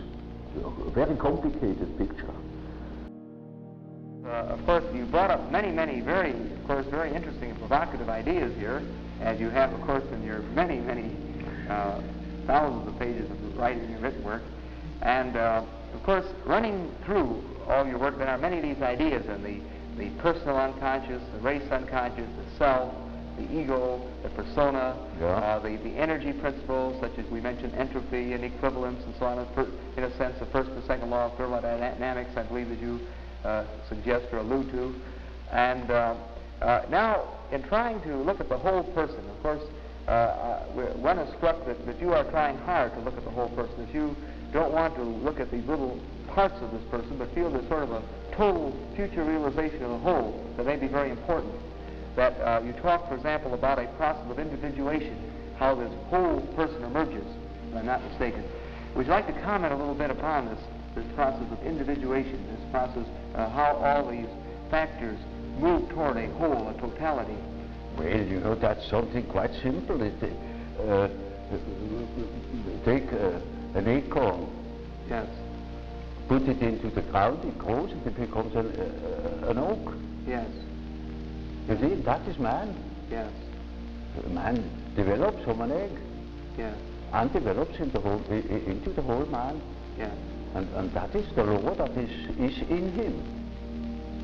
Well, when you spoke with Dr. Einstein in your early discussions, Yeah. you were saying earlier that you more or less tried out some of his ideas on you. Yeah. Did you ever bring to him the possibility or ask his opinion about the possibility that relativity might apply to psychic function? Did you ever discuss that particular point? Well, you see, you know how it is. When a man is so concentrated upon his own idea, Yes. And when he is a mathematician, Yeah. on top of everything, Yeah. then you are not welcome. Well, when you spoke with Dr. Einstein in your early discussions, Yeah. you were saying earlier that he more or less tried out some of his ideas on you. Yeah. Did you ever bring to him the possibility or ask his opinion about the possibility that relativity might apply to psychic function? Did you ever discuss that particular point? Well, you see, you know how it is. When a man is so concentrated upon his own idea, Yes. And when he is a mathematician, Yeah. on top of everything, Yeah. then you are not welcome. Yes, that's right. What year was it that you were friends with Einstein? When? Well, I wouldn't call myself a friend. I was simply the host. No. This was, what year was it? And I tried to listen and to understand. And so there was little chance to insert some of my own ideas. Yes. Was this after he'd already formulated the relativity theory, or just before? It was just when he worked on it. Just when he was while he was working on it. Yes, yes. That is very interesting. Right in the beginning. Yes. Yes. It was very interesting. Yes. Very interesting. In your dealings with Professor Toynbee, you know, we were discussing Yes. that you knew him, had contact with him. Have you gotten rather interested in his ideas of history? Oh yes, you see his ideas about the life of civilizations. That is ruled by archetypal forms. Yes. And Toynbee has seen that what I mean by the historical functioning of archetypal developments. I see. See, that is a mighty important determinant of human behavior. Yes. That lasts for centuries or for thousands of years, Yes. and expresses itself in symbols. Yes.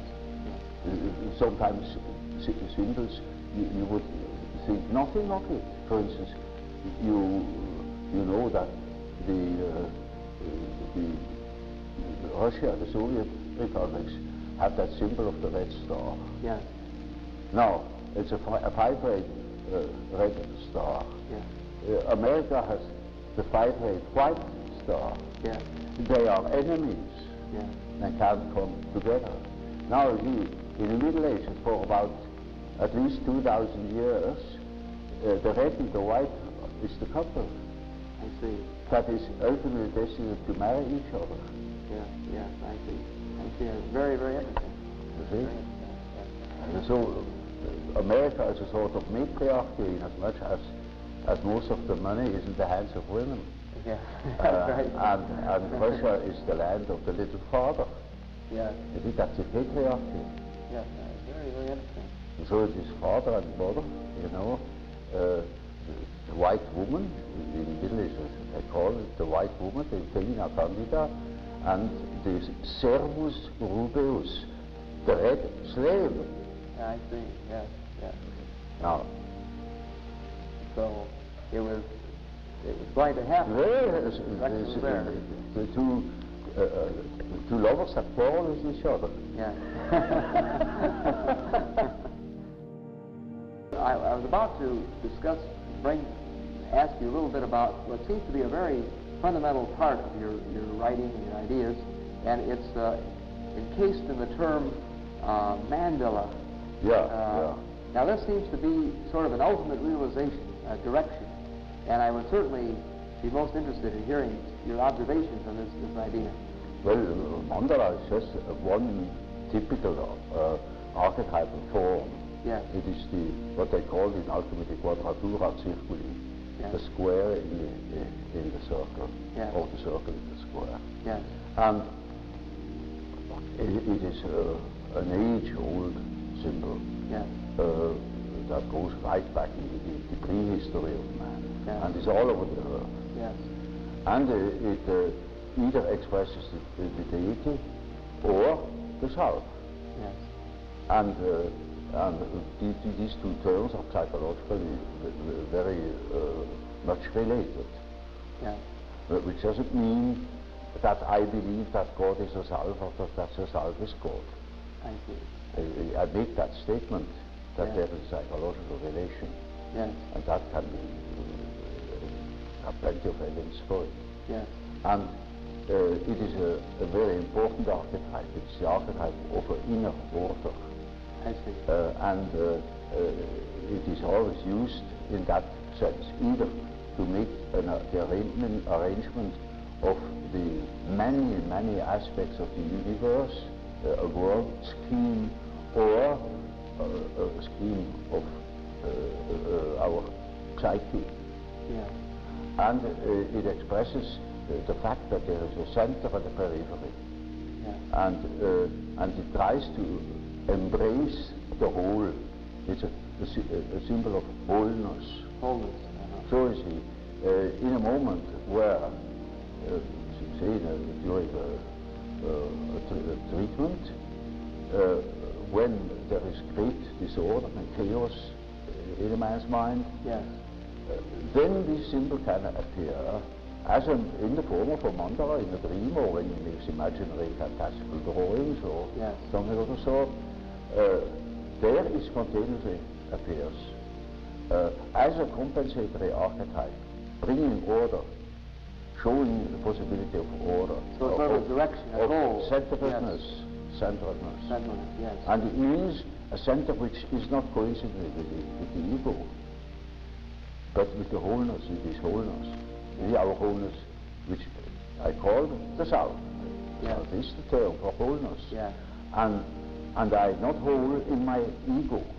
My ego is a fragment of my personality. Total self, yes. So you see, that the center of a mandala is not the ego, it is the whole personality. The whole self. The center of the whole personality. Yes. And it plays a very great role in the East, for instance. But in the Middle Ages equally. Yes. And then it has been lost, it has been thought of as a mere sort of allegorical, decorative motive.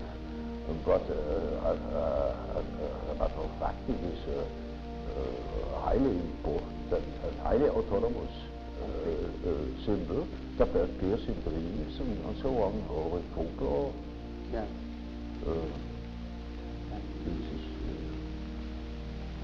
This is, one could easily say that the main archetype. Yes.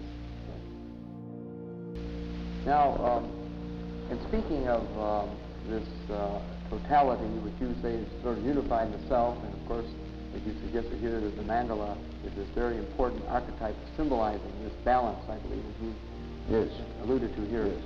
Of course, sometimes we try in psychology to start from whatever totality does exist in the individual and try to sort of look into underlying motivation, and we have recently used a great deal of certain types of testing that we call projective tests. And as you've already suggested, and we all know, of course, very well, that you certainly played a major role in developing this point of view with your word association method.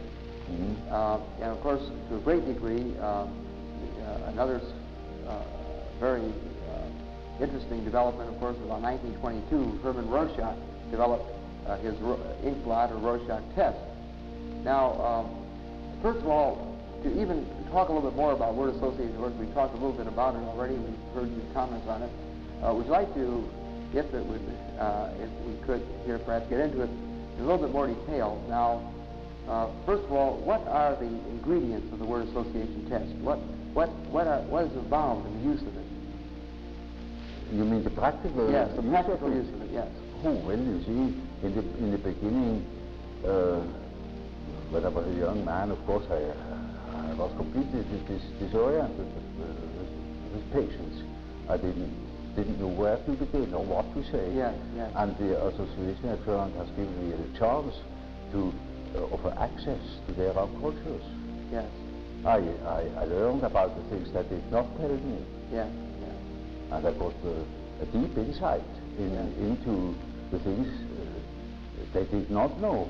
Yes. And they discovered many things.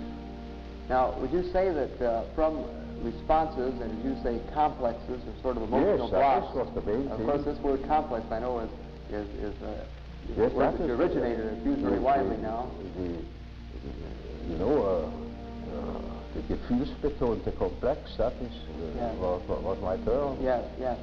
Now, do you hope from these complexes or emotional blocks that you uncovered as you administer this test to get at materials of the personal unconscious or the racial unconscious or all of the factors that influence this individual? You know, in the beginning there was no question of a collective unconscious or something like that.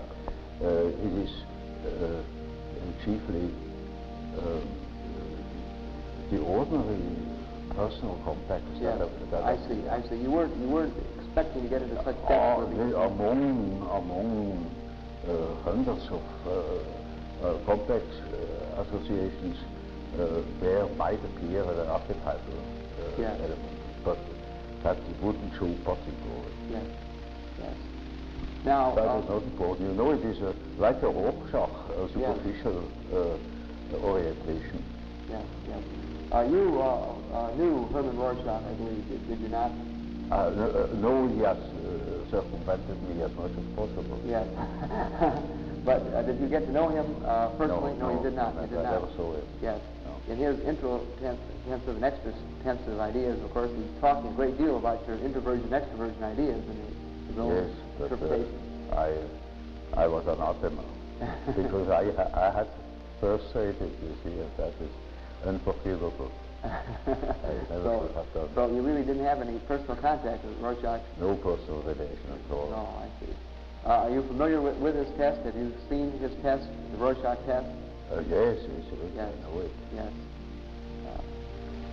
But I never applied it. You never applied the test? Because later on, of course, I didn't apply the association test anymore because it wasn't necessary. Yes. I learned what I had to learn through it, but for the exact examination of psychical reactions, I think it is a very excellent means. Yes, yes. Would you say, for example, that the practicing psychiatrist, the clinical psychologist, or the practicing psychiatrist could use the projective tests like the Rorschach? For instance, for the education of a psychologist, practical psychologists, meant to do actual work with people, I think it was the best means to make him see how the unconscious works. Is that right? The projective test? Yeah, it's exceedingly didactic. I see. There you can demonstrate repression or the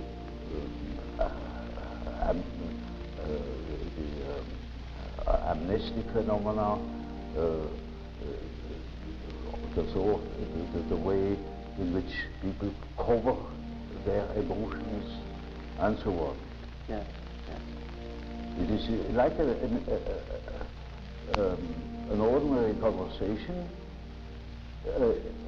but seen and measured in its principles. Yes. And that makes it so interesting. Yes. You observe all the things you observe in a conversation. Yes.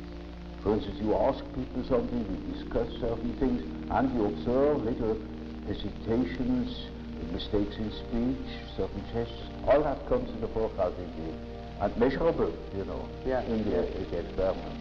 And so it is, I think I don't overrate the didactic value of it. I think very highly of it. Yes. Yes, and we still use it in the education of young alienists. Yeah. Use it. I see. Or, you see, for instance, if I had a case that doesn't want to talk, I can make such an experiment that I find out a lot of things through the experiment. Yeah. I have, for instance, discovered a murder. Is that right? Oh, yes. Would you like to tell us a little bit more how this is done? You have that lie detector in the United Yes, States. yes. Well, that is the association test I have worked out with the psychosomatic phenomenon. I see. And we have done a lot of work also with the pneumograph Yes. to show the decrease of the volume of breathing under the influence of a complex. I see.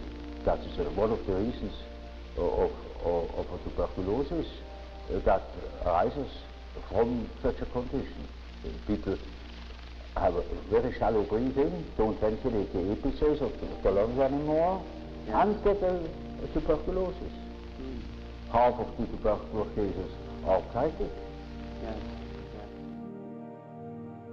Of course, this matter of psychic tubercular cases and so on, of course, gets us into a particularly interesting special case of motivation that we're talking a lot about in the United States today, and I'm sure that is interesting to you also. This is the whole area of psychosomatic medicine, the way our unconscious, emotional elements of the soul, personality. I have seen quite a lot of astounding cures of tuberculosis, chronic tuberculosis, by analysis, where people learn to breathe again.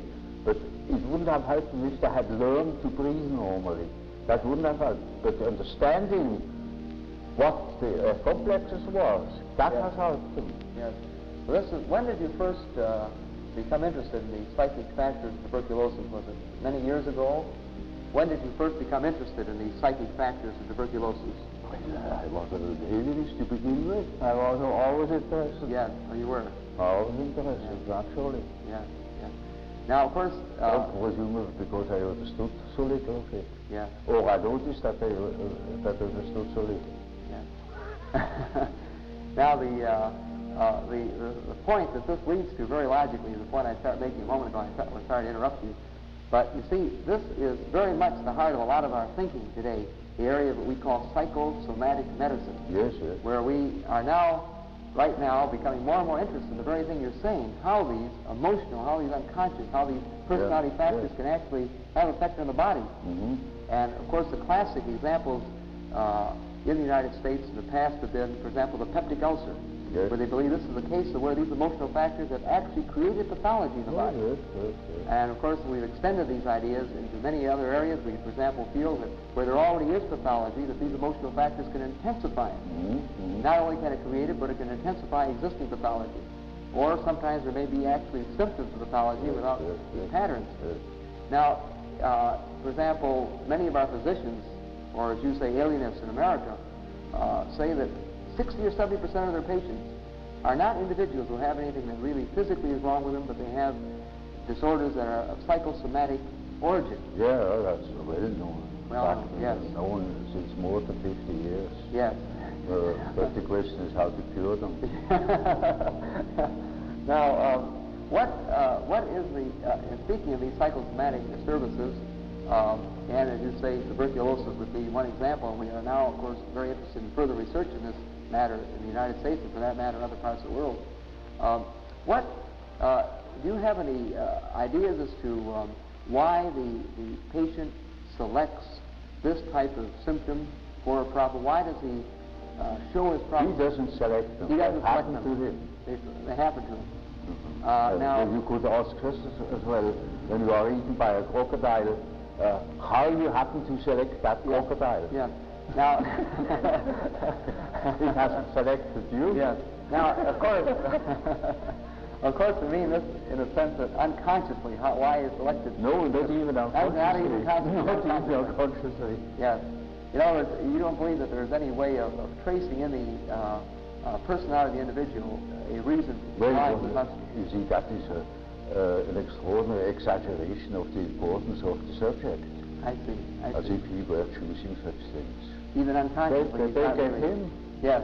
Even unconsciously, there isn't this degree of free will. Yes, I see. I see. Now, in the whole matter of psychosomatic medicine, they have now, for example, very recently hinted that cancer may have psychosomatic involvement. Yes, yes. This doesn't surprise you? That Not at all. We know these things since long, you know. That 50 years ago, we already had these cases, you know, ulcer of the stomach, tuberculosis, chronic arthritis, skin diseases. Yes. All psychogenous under certain conditions. Yes. And even cancer, the fact that cancer may have... Well, you see, I couldn't swear. Yes.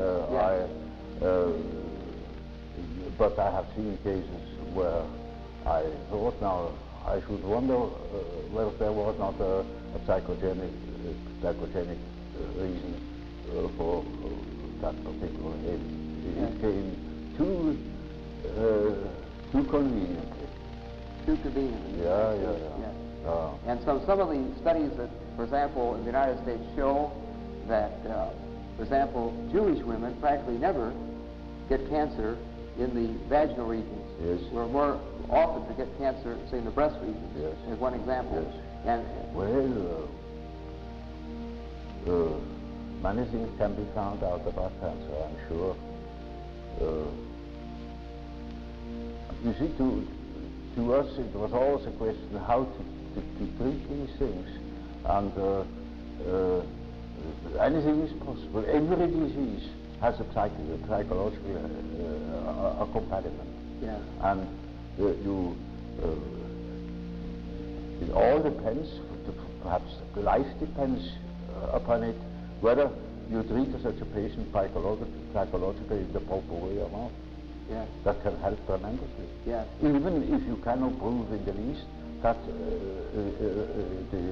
the disease itself is psychogenous. Yeah. Or you can have an infectious disease in a certain moment of a psychical ailment or predicament. Yeah. Because you are particularly accessible to an infection.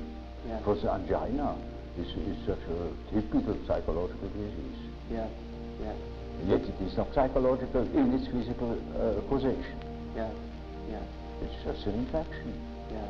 But why then? Well, it was a psychological moment. Yes. Yes. And you see, when it is established and there's high fever and an abscess, you cannot cure it by psychology. Yes. Yes. Yet it is quite possible that you can avoid it by a proper psychological attitude. Yes. Yes. So all of this interest in psychosomatic medicine is pretty old stuff to you. You've been watching this for a long These time. things are known here long ago. Yeah. Yeah. And so you're not at all surprised by the new developments. Well, for instance, yes. the toxic aspect of schizophrenia. Yes. I had published it 50 years ago. Yes. Just 50 years ago. Yes. Now one discovers it. Yes. You see, you are far ahead in America with technological things, but in psychological matters and such things, you are 50 years back. Yes. You don't understand it. And that's a fact. I'm sorry, you see, I don't want to offend you as a general collective statement. Yes. You know, you simply are not yet aware of what there is. Yes. There are plenty more things than people have an idea of. I told you that case of that theologian who didn't even know what a horoscope was and thought it was esotericism. You see, everyone who says that I'm a mystic, you know, is just an idiot. Well, he doesn't understand the first word of psychology. Yes. Well, Professor Jung, in our several interesting discussions so far, a great deal of our talk has been some of the very fundamental aspects of your theory, your writing, and of course, purpose and getting some of your reactions to these fundamental ideas so that our students, many of whom have not had an opportunity to study a great deal of your work, might sort of be introduced to some of your ideas from you personally, which of course is probably the best way they possibly could be.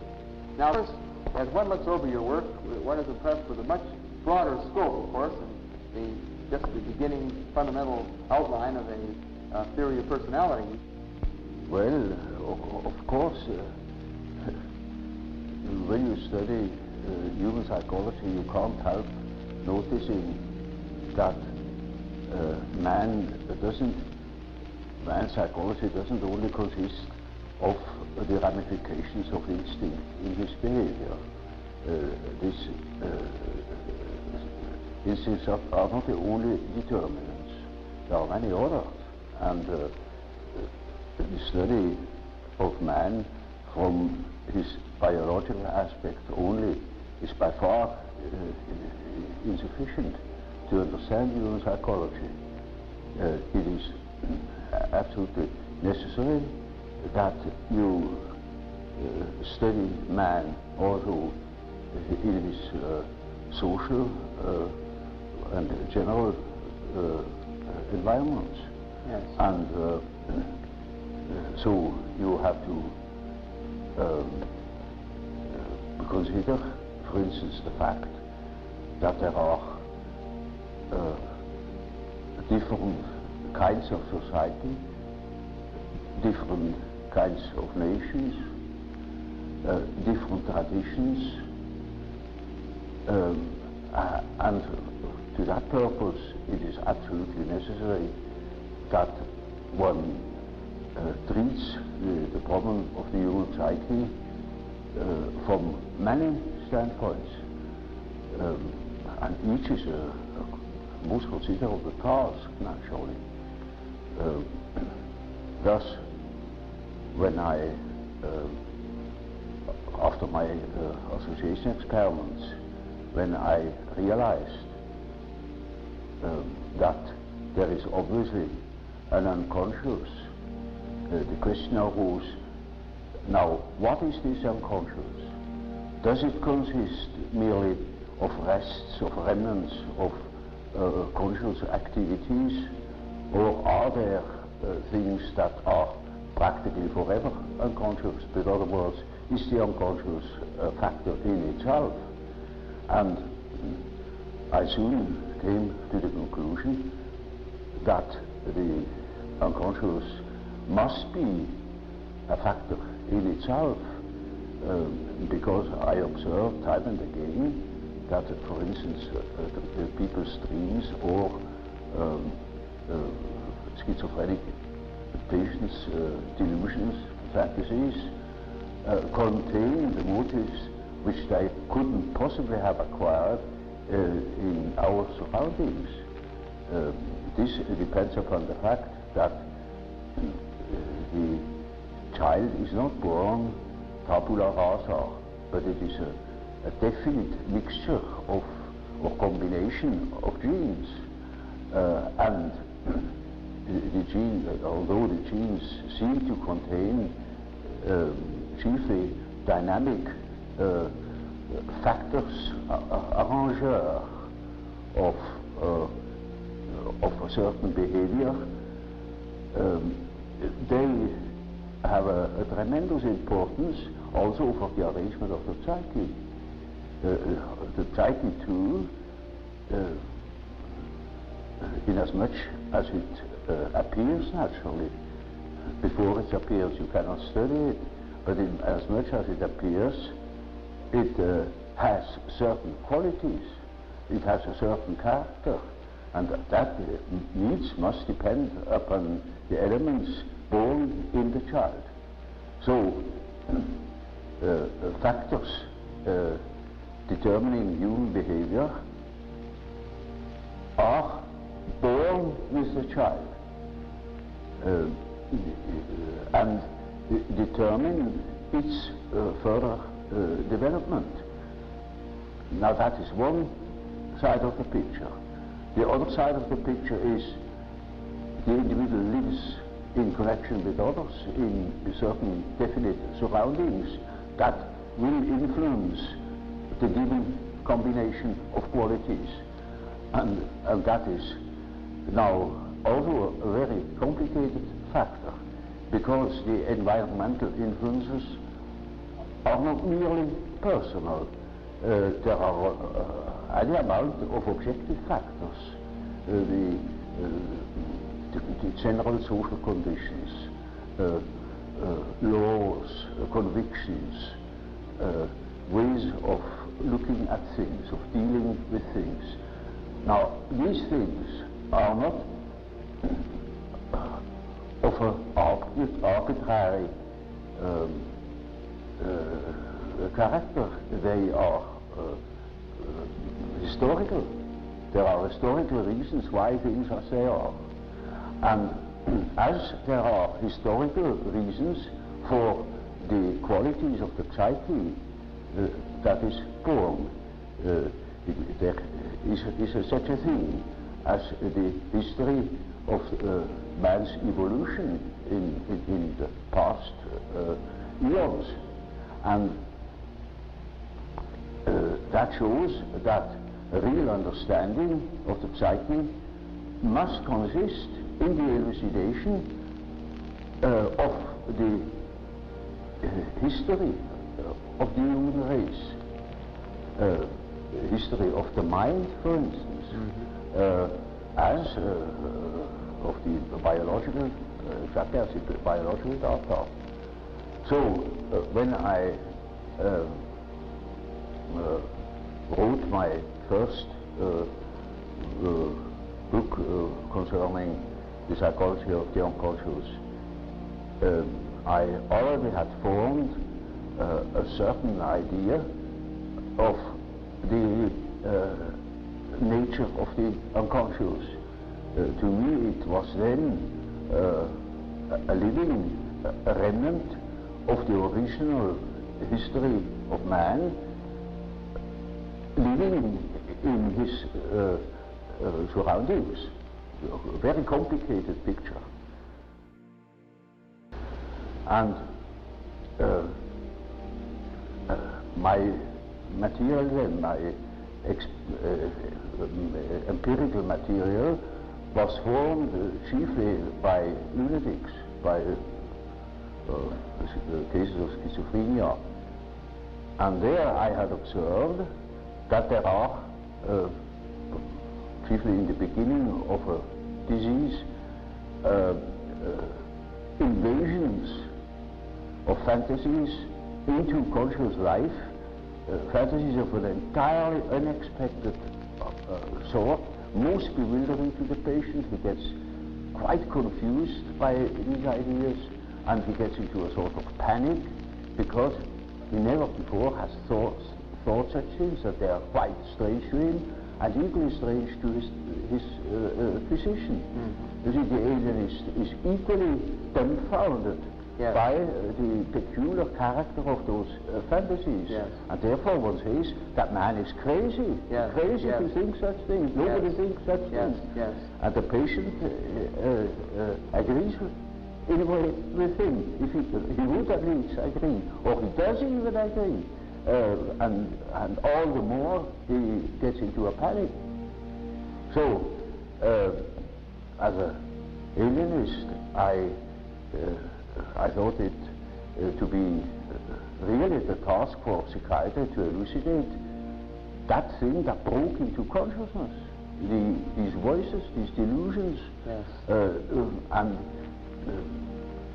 in those days, that is, mind you, more than 40 years ago, or almost 50 years ago, I had no hope to be able to treat these cases or to be able to help them, but I had a very great scientific curiosity, and I wanted to know what these things really were, because I thought that these things had a system. They were not merely chaotic, decayed material, because there was too much sense in those fantasies.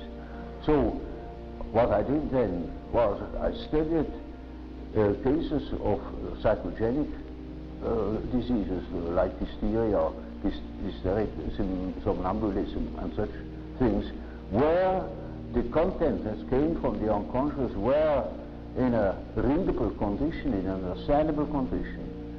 And then I saw that, in contradistinction to the schizophrenics, the mental contents of hysterics were of a humanly understandable character. They were even elaborate, dramatic, suggestive, insinuating, so one could make out a second personality. Now this is not the case in schizophrenia. There the fantasies, on the contrary, are unsystematic, chaotic, and you cannot make out a proper second personality, apart from rare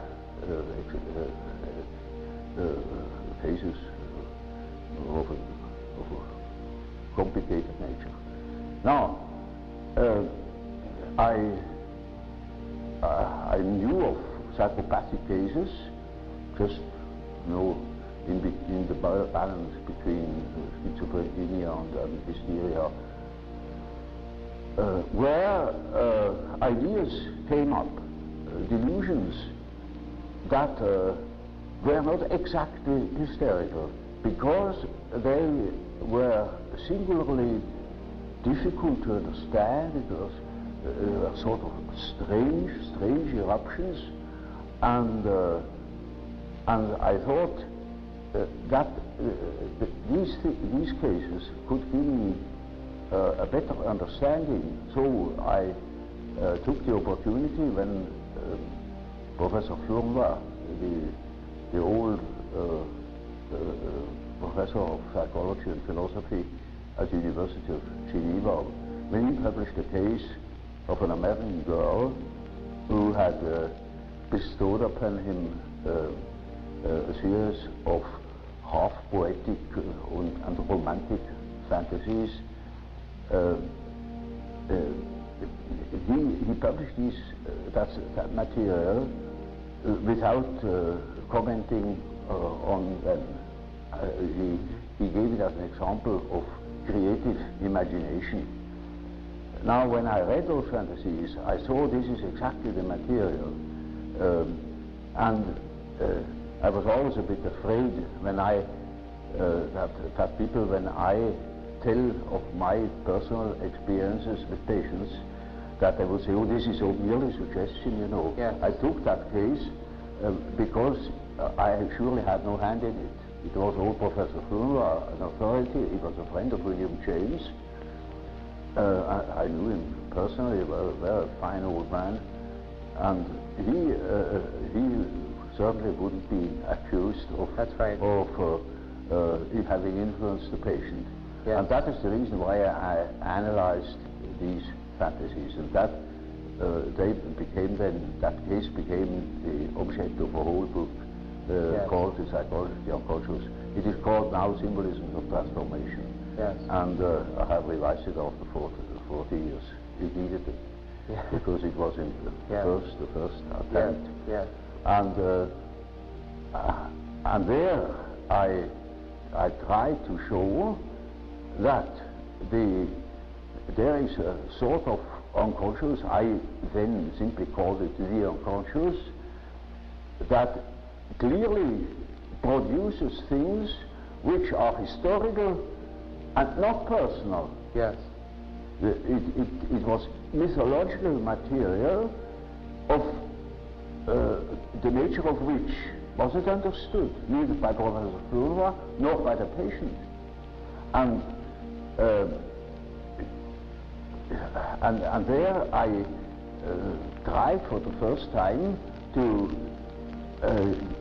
produce a picture of the functioning of the unconscious, a functioning which allowed certain conclusions as to the nature of the unconscious.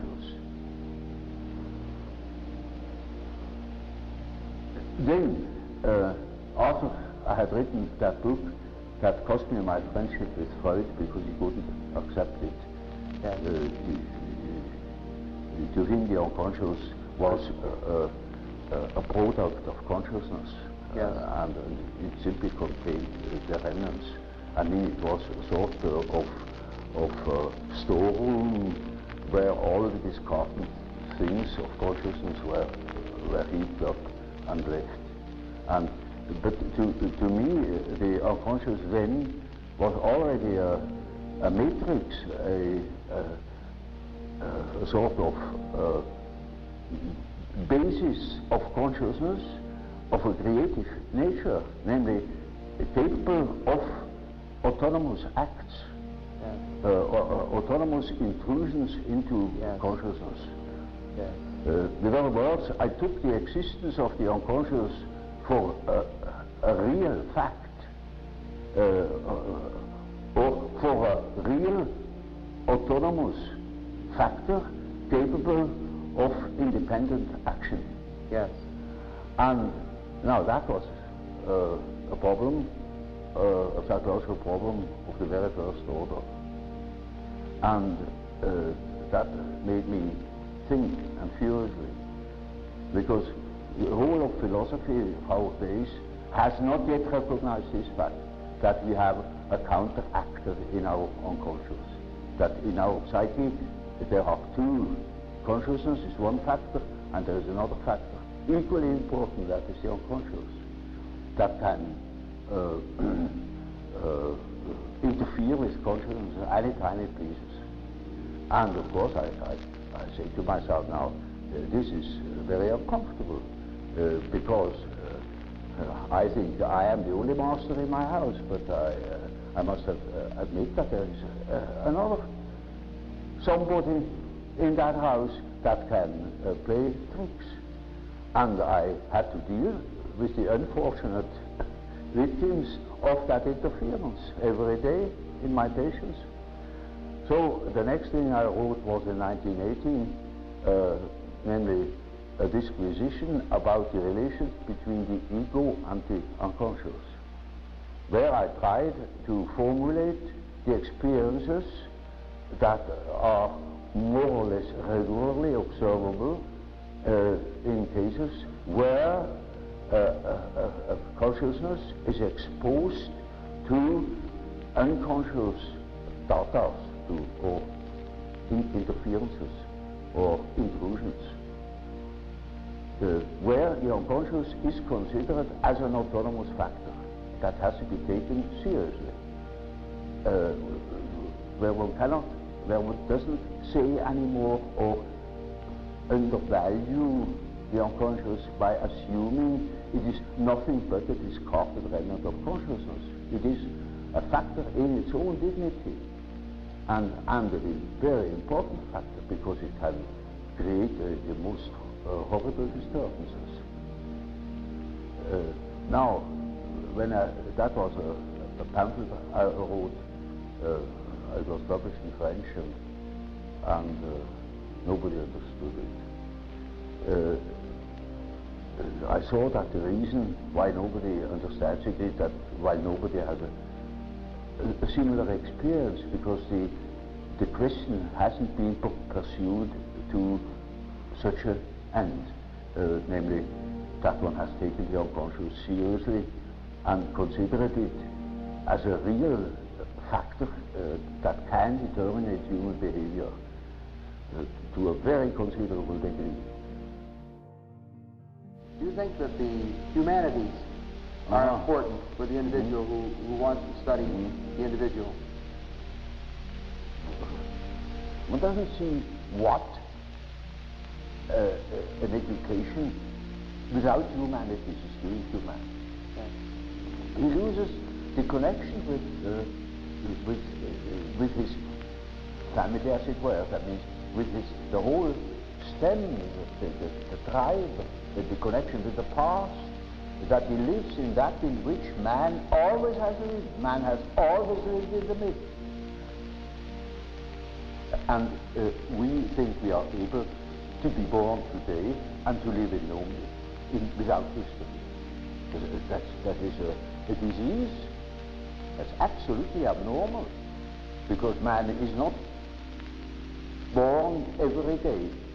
He is once born in in a specific historical setting with specific historical qualities, and therefore he is only complete when he has a relation to these things. It's just as if you were born without eyes and ears.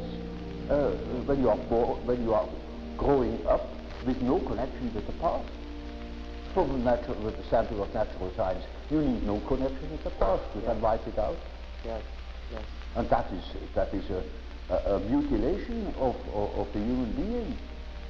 Now I saw from a practical experience that this kind of proceeding had a most extraordinary therapeutical effect. I can tell you such a case. That was a young Jewish girl, and her father was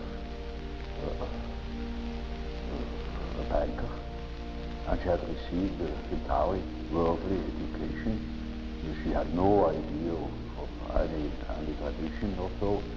And then I went further into her history and found out that her grandfather had been a Sadiq in Galicia,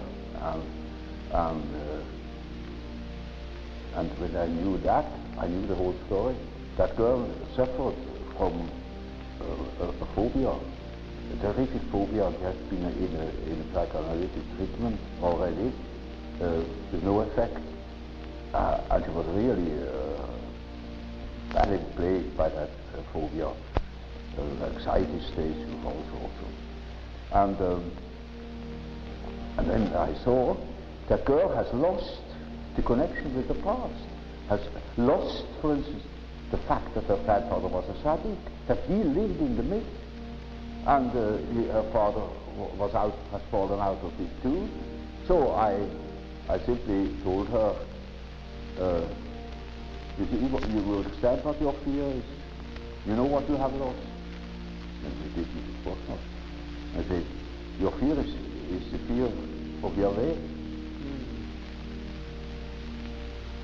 You know, the effect was that within a week she was cured from so many years of bad anxiety states. Because she went like a lightning through her. But I only could say it because I knew that she is absolutely lost. She thought she was in the middle of things, but she was lost, gone.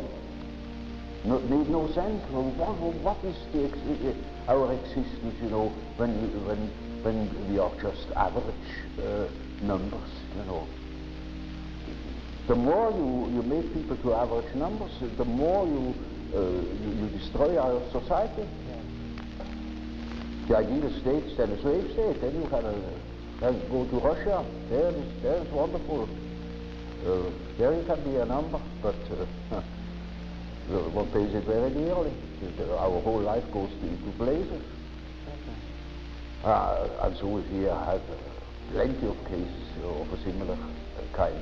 And that has naturally led me on to a profound study of the archetype.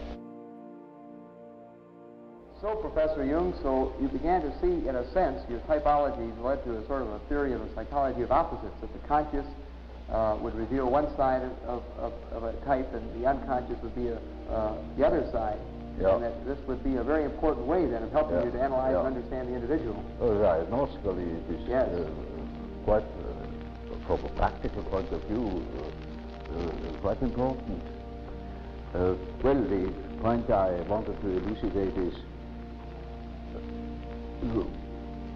you know, in analyzing a patient, you make typical experiences.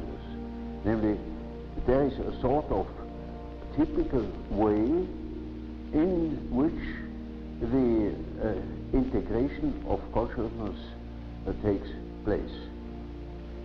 Namely, the average way is that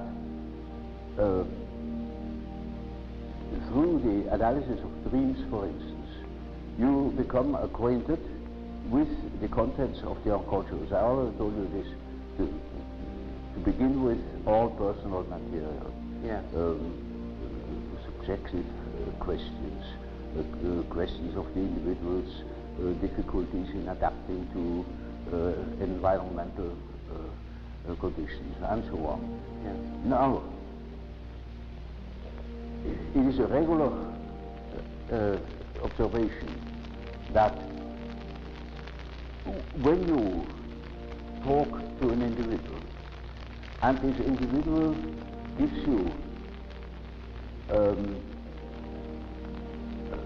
insight into its inner preoccupations, interests, emotions, in other words, hands over his personal complexes, then you get slowly and nilly-willy into the situation of a sort of authority, Yeah. a point of, you become a point of reference. You know you are in possession of all the important items in a person's development. I remember, for instance, I analyzed a very well-known American politician, and he told me, oh, any amount of the secrets of his trade. And suddenly he jumped up and said, by God, what have I done? You know, you get $1 million for what I have told you now. I said, well, I'm not interested. You can sleep in peace, I shall not betray you. I forget it within a fortnight. Now you see, that shows that the things people hand out are not merely indifferent things.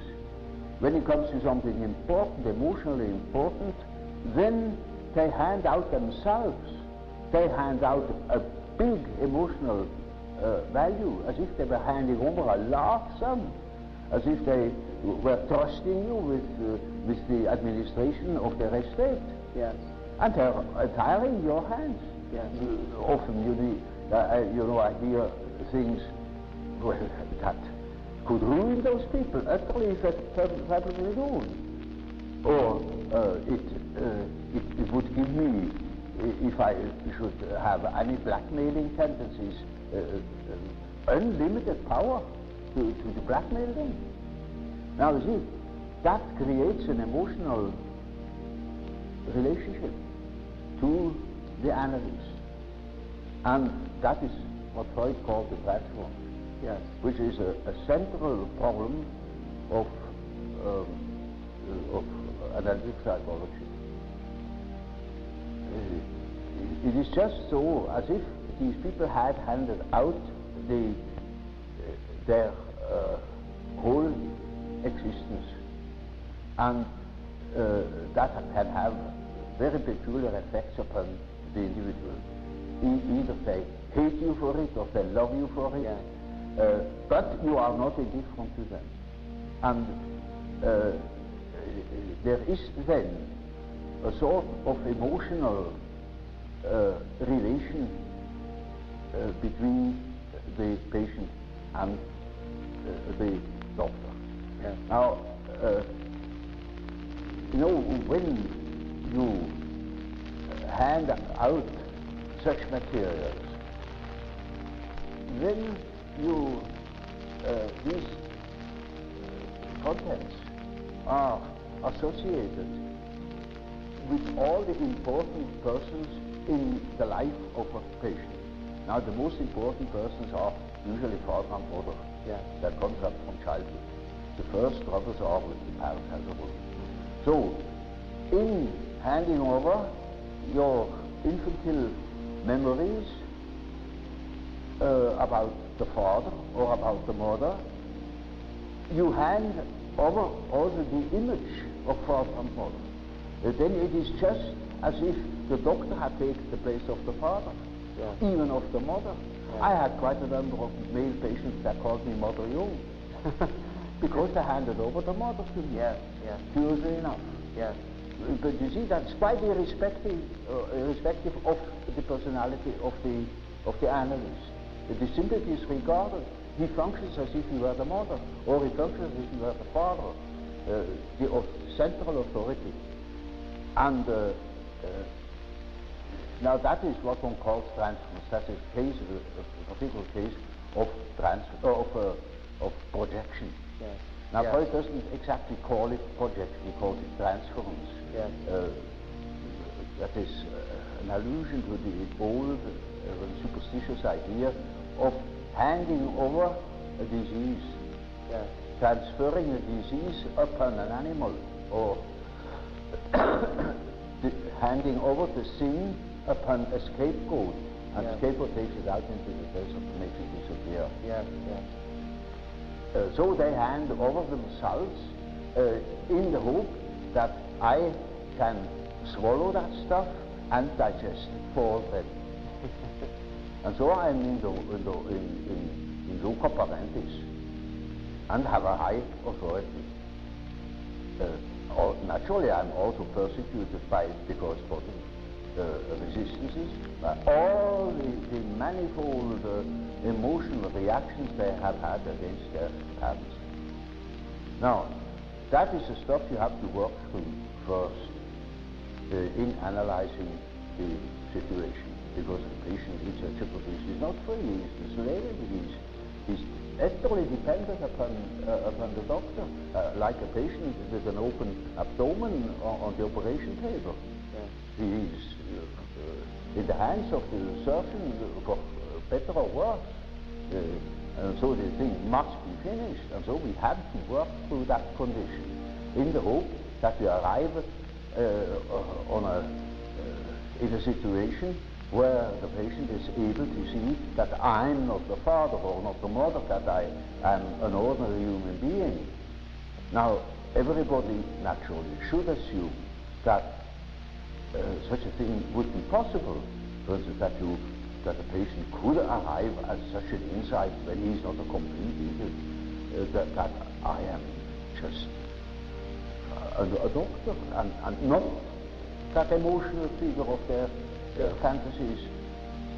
But that is very often not the case. So I had a case that was an intelligent young woman. She was a student of philosophy, very good mind, where one could expect easily that she would see that I am not the parental authority. But she was utterly unable to get out of this delusion. And in such a case, one always has recourse to the dreams. It is just as if one would ask the unconscious, now what do you say to such a condition? You see, she says of the unconscious, of course I know you are not my father, but I just feel like that, it is like that, I depend upon you. And I say, now you see what the unconscious says. Now the unconscious produces dreams in which I really assume a very curious role. You know, she was a little infant, she was sitting on my knees, I held her in my arms, I was a very tender father to the little girl, you know, and more, her face became emphatic in that respect, namely that I was a sort of giant, and she is a very little, frail human thing, you know, and quite a little girl in the hands of an enormous being. And the last dream of that series was, I cannot tell you all the dreams, was that it was out in nature, I stood in a field of wheat, an enormous field of wheat that was ripe for harvest. And I was a giant. And I held her in my arm like a baby. And the wind was blowing over that field of wheat. Now you know, when the wind is blowing over wheat field, these waves in the wheat field. And with these waves, I swayed like that, and putting her as if it were to sleep, you know. And she felt as being in the arms of the Godhead. And I thought, now the harvest is ripe, and I must tell her. And I told her, you see, what you want and what you project into me, because you are not conscious of it, is you have the idea of a deity. You don't possess. Therefore you see it in me. Yes. That clicked. Because, you know, she had a rather intense religious education. Of course, it all vanished later on. Yeah. And something disappeared from her world. Her world became merely personal, and that religious conception of the world was non-existent, apparently. But, you see, the idea of a deity is not an intellectual idea. It is an archetype. It's an archetypal idea. Therefore, you find it practically everywhere under this or another name. You know, even if it has the name Mana, it is an all-powerful, extraordinary effect or quality, even if it's not personal at all. And so she certainly became aware of an entirely heathenish image. Yes. That comes fresh from the archetype. She had not the idea of a Christian God or of an Old Testament Yahweh. It was a heathenish God. You see, a God of nature, of vegetation. He was the wheat himself. He is the spirit of the wheat, the spirit of the wind. And she was in the arms of that human. No. Now, that is the living experience of an archetype. Now, that made a tremendous impression upon that girl, and instantly it clicked.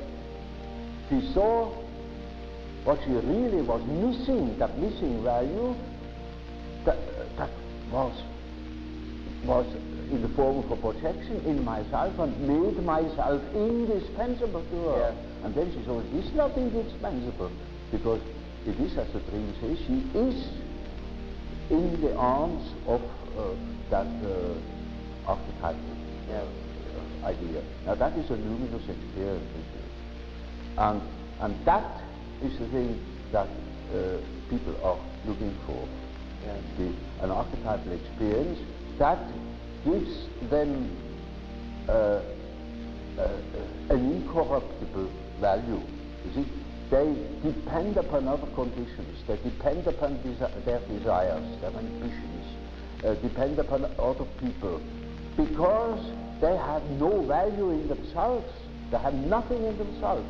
They are only rational, and they are not in the possession of a treasure that would make them independent. But when that girl can hold that experience, then she doesn't depend anymore. She cannot depend anymore, because that value is in herself, and that is a sort of liberation. Yes. And that is, of course, makes her complete, you know. Inasmuch as she can realize such a luminous experience, she is able to continue her path, her way, her individuation. The acorn can become an oak and not a donkey.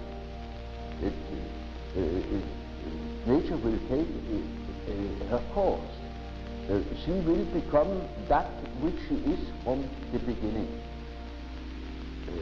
Now, having seen such cases, quite a number of such cases,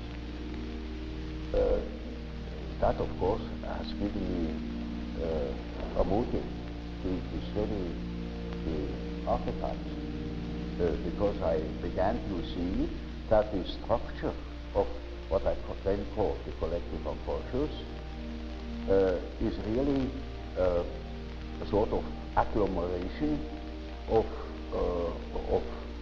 such typical images, of which each has a numinous quality, you know. The archetypes are at the same time dynamic. They are instinctual images that are not intellectually invented. They are always there, and they produce certain processes in the unconscious one could best compare with myths. That's the origin of mythology.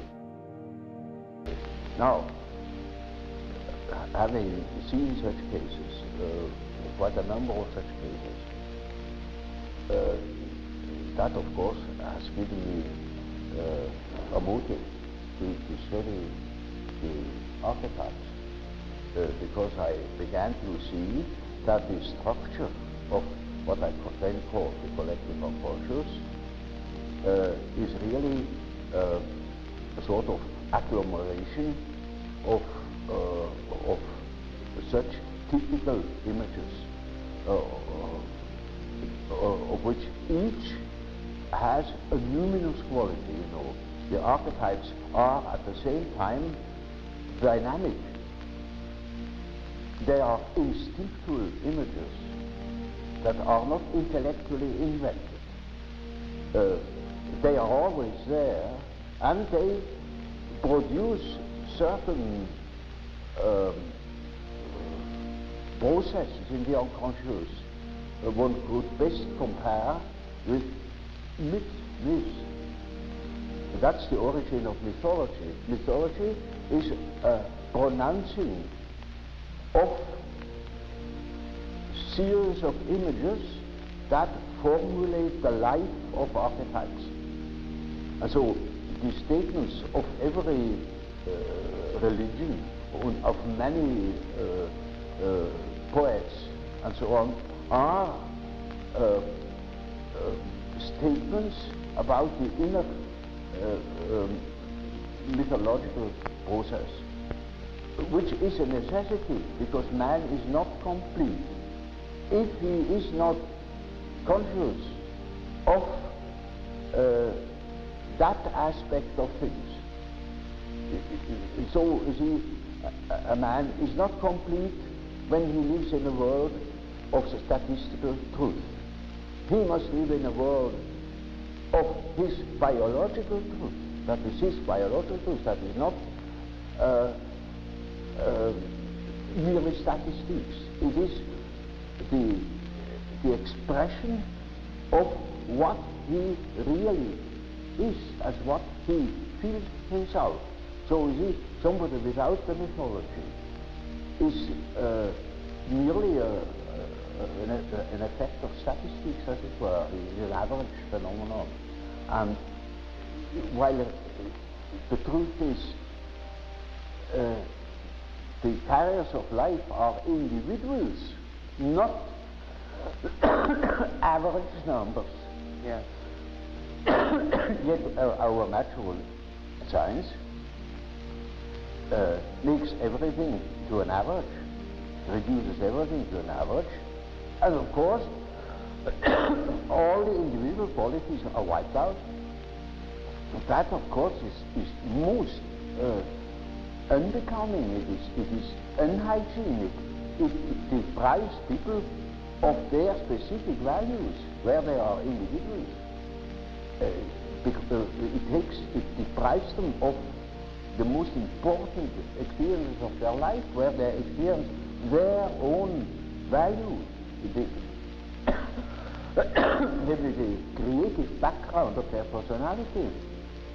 I think the trouble is that nobody understands these things apparently. It's quite strange. Do you think that the humanities are important for the individual who wants to study the individual? One doesn't see what an education without humanity, he's still human. He loses the connection with his family, as it were. That means with the whole stem, the tribe, the connection with the past, that he lives in that in which man always has lived. Man has always lived in the myth. And we think we are able to be born today and to live in no myth, without history. That is a disease.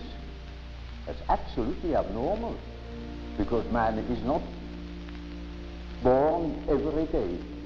He's once born in a specific historical setting with the specific historical qualities, and therefore he is only complete when he has a relation to these things. It's just as if you were born without eyes and ears, when you are growing up with no connection with the past. From with the sample of natural science, you need no connection with the past. You can wipe it out. Yes. Yes. And that is a mutilation of the human being. Now I saw through my practical experience that this kind of proceeding had a most extraordinary therapeutical effect. I can tell you such a case. That was a young Jewish girl, and her father was a banker, and she had received an entirely worldly education. She had no idea of any tradition or so. And then I went further into her history and found out that her grandfather had been a tzaddik in Galicia, and when I knew that, I knew the whole story. That girl suffered from a phobia, a terrific phobia. She had been in a psychoanalytic treatment already with no effect. And she was really badly plagued by that phobia, anxiety states of all sorts. And then I saw that girl has lost the connection with the past, has lost, for instance, the fact that her grandfather was a tzaddik, that he lived in the myth, and her father has fallen out of it too. So I simply told her, you will understand what your fear is. You know what you have lost? And I didn't, of course not. I said, your fear is the fear of your way. You know, the effect was that within a week she was cured from so many years of bad anxiety states. Because she went like a lightning through her. I only could say it because I knew that she is absolutely lost. She thought she was in the middle of things, but she was lost, gone. Made no sense. What is our existence? You know, when we are just average numbers. You know, the more you make people to average numbers, the more you destroy our society. The ideal state is then a slave state. Then you can go to Russia. There's wonderful. There you can be a number, but one pays it very dearly. Our whole life goes to blazes. And so we had plenty of cases of a similar kind. And that has naturally led me on to a profound study of the archetype. I got more respectful of archetypes, but now by Jove, that thing should be taken into account. That is an enormous factor, very important for our further development and for our well-being. Now,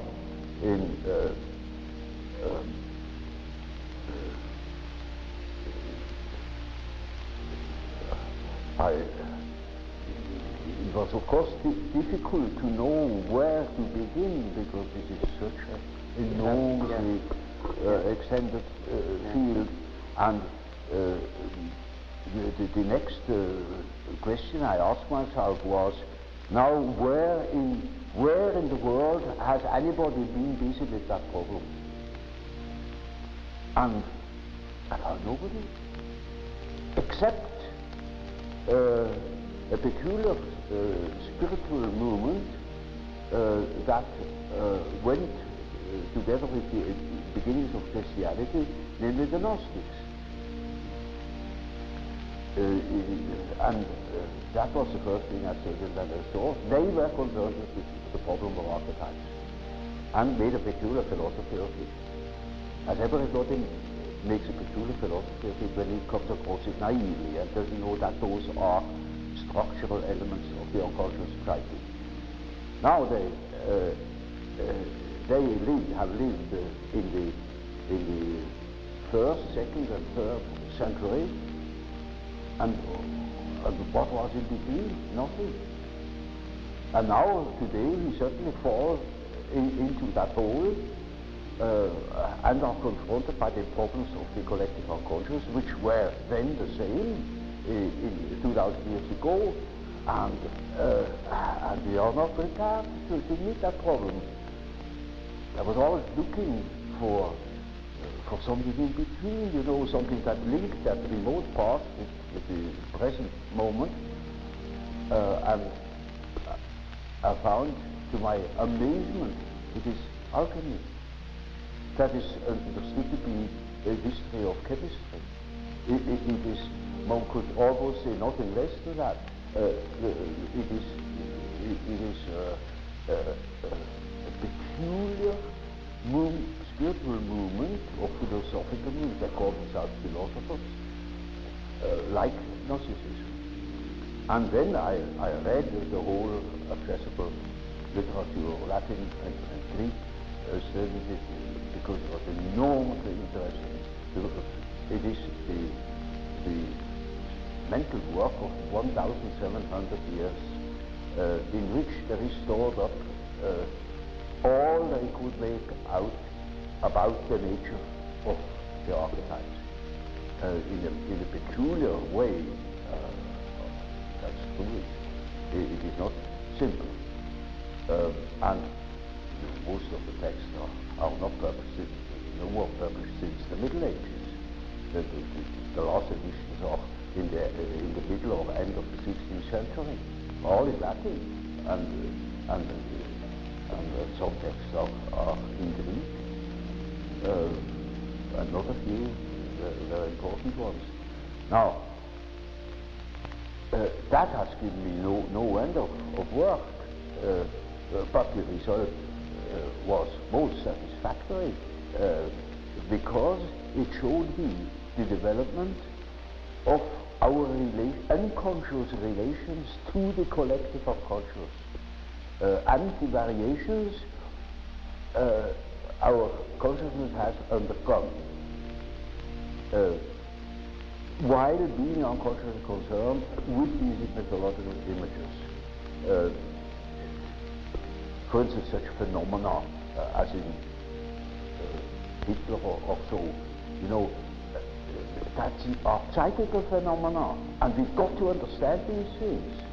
It is just so as if a terrific epidemic of typhoid fever were breaking out, and we say, now this is typhoid fever.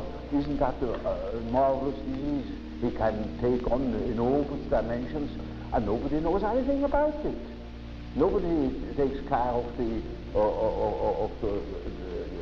water supply. Nobody thinks of examining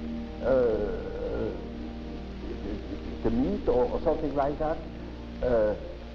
One simply states that this is a phenomenon, yes, but one doesn't understand it.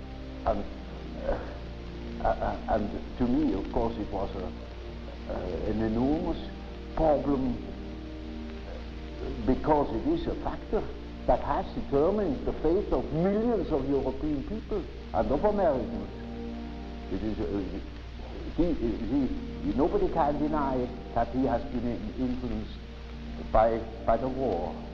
That is all Hitler's doing, and that's all psychology, our foolish psychology. But you only come to an understanding of these things when you understand the background from which it springs. Yes. And so, of course, I cannot tell you in detail about alchemy. It is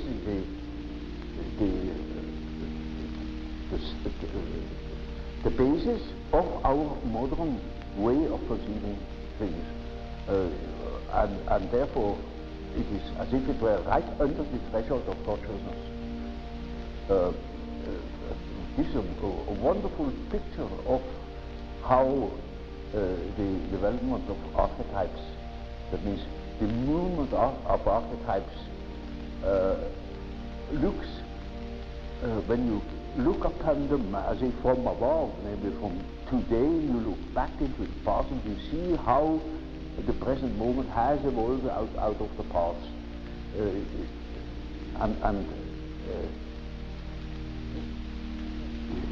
is just as if the alchemistic philosophy, it sounds very curious. We should give it an entirely different name. It has a different name called hermetic philosophy. Of course, that conveys just as little as the term alchemy. Yeah. It is the parallel development, as Gnosticism was, to the conscious development, say, of Christianity, of our Christian philosophy, of the whole psychology of the Middle Ages.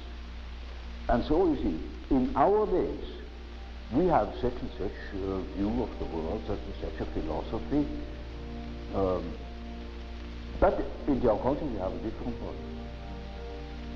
And that we can see through the example of the alchemistic philosophy that behaves towards the medieval consciousness exactly like the unconscious behaves to ourselves.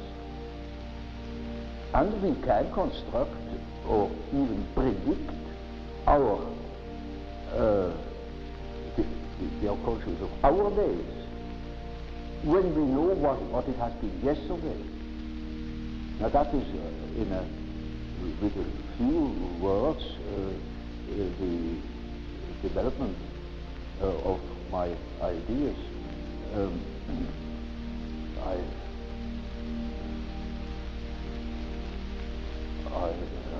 Without going into detail, Well, you have gone into great detail elsewhere, though, much of your writing, of course. Well, people have to read the books finally, right. in spite of the fact that they are thick. And we're hoping I'm sorry.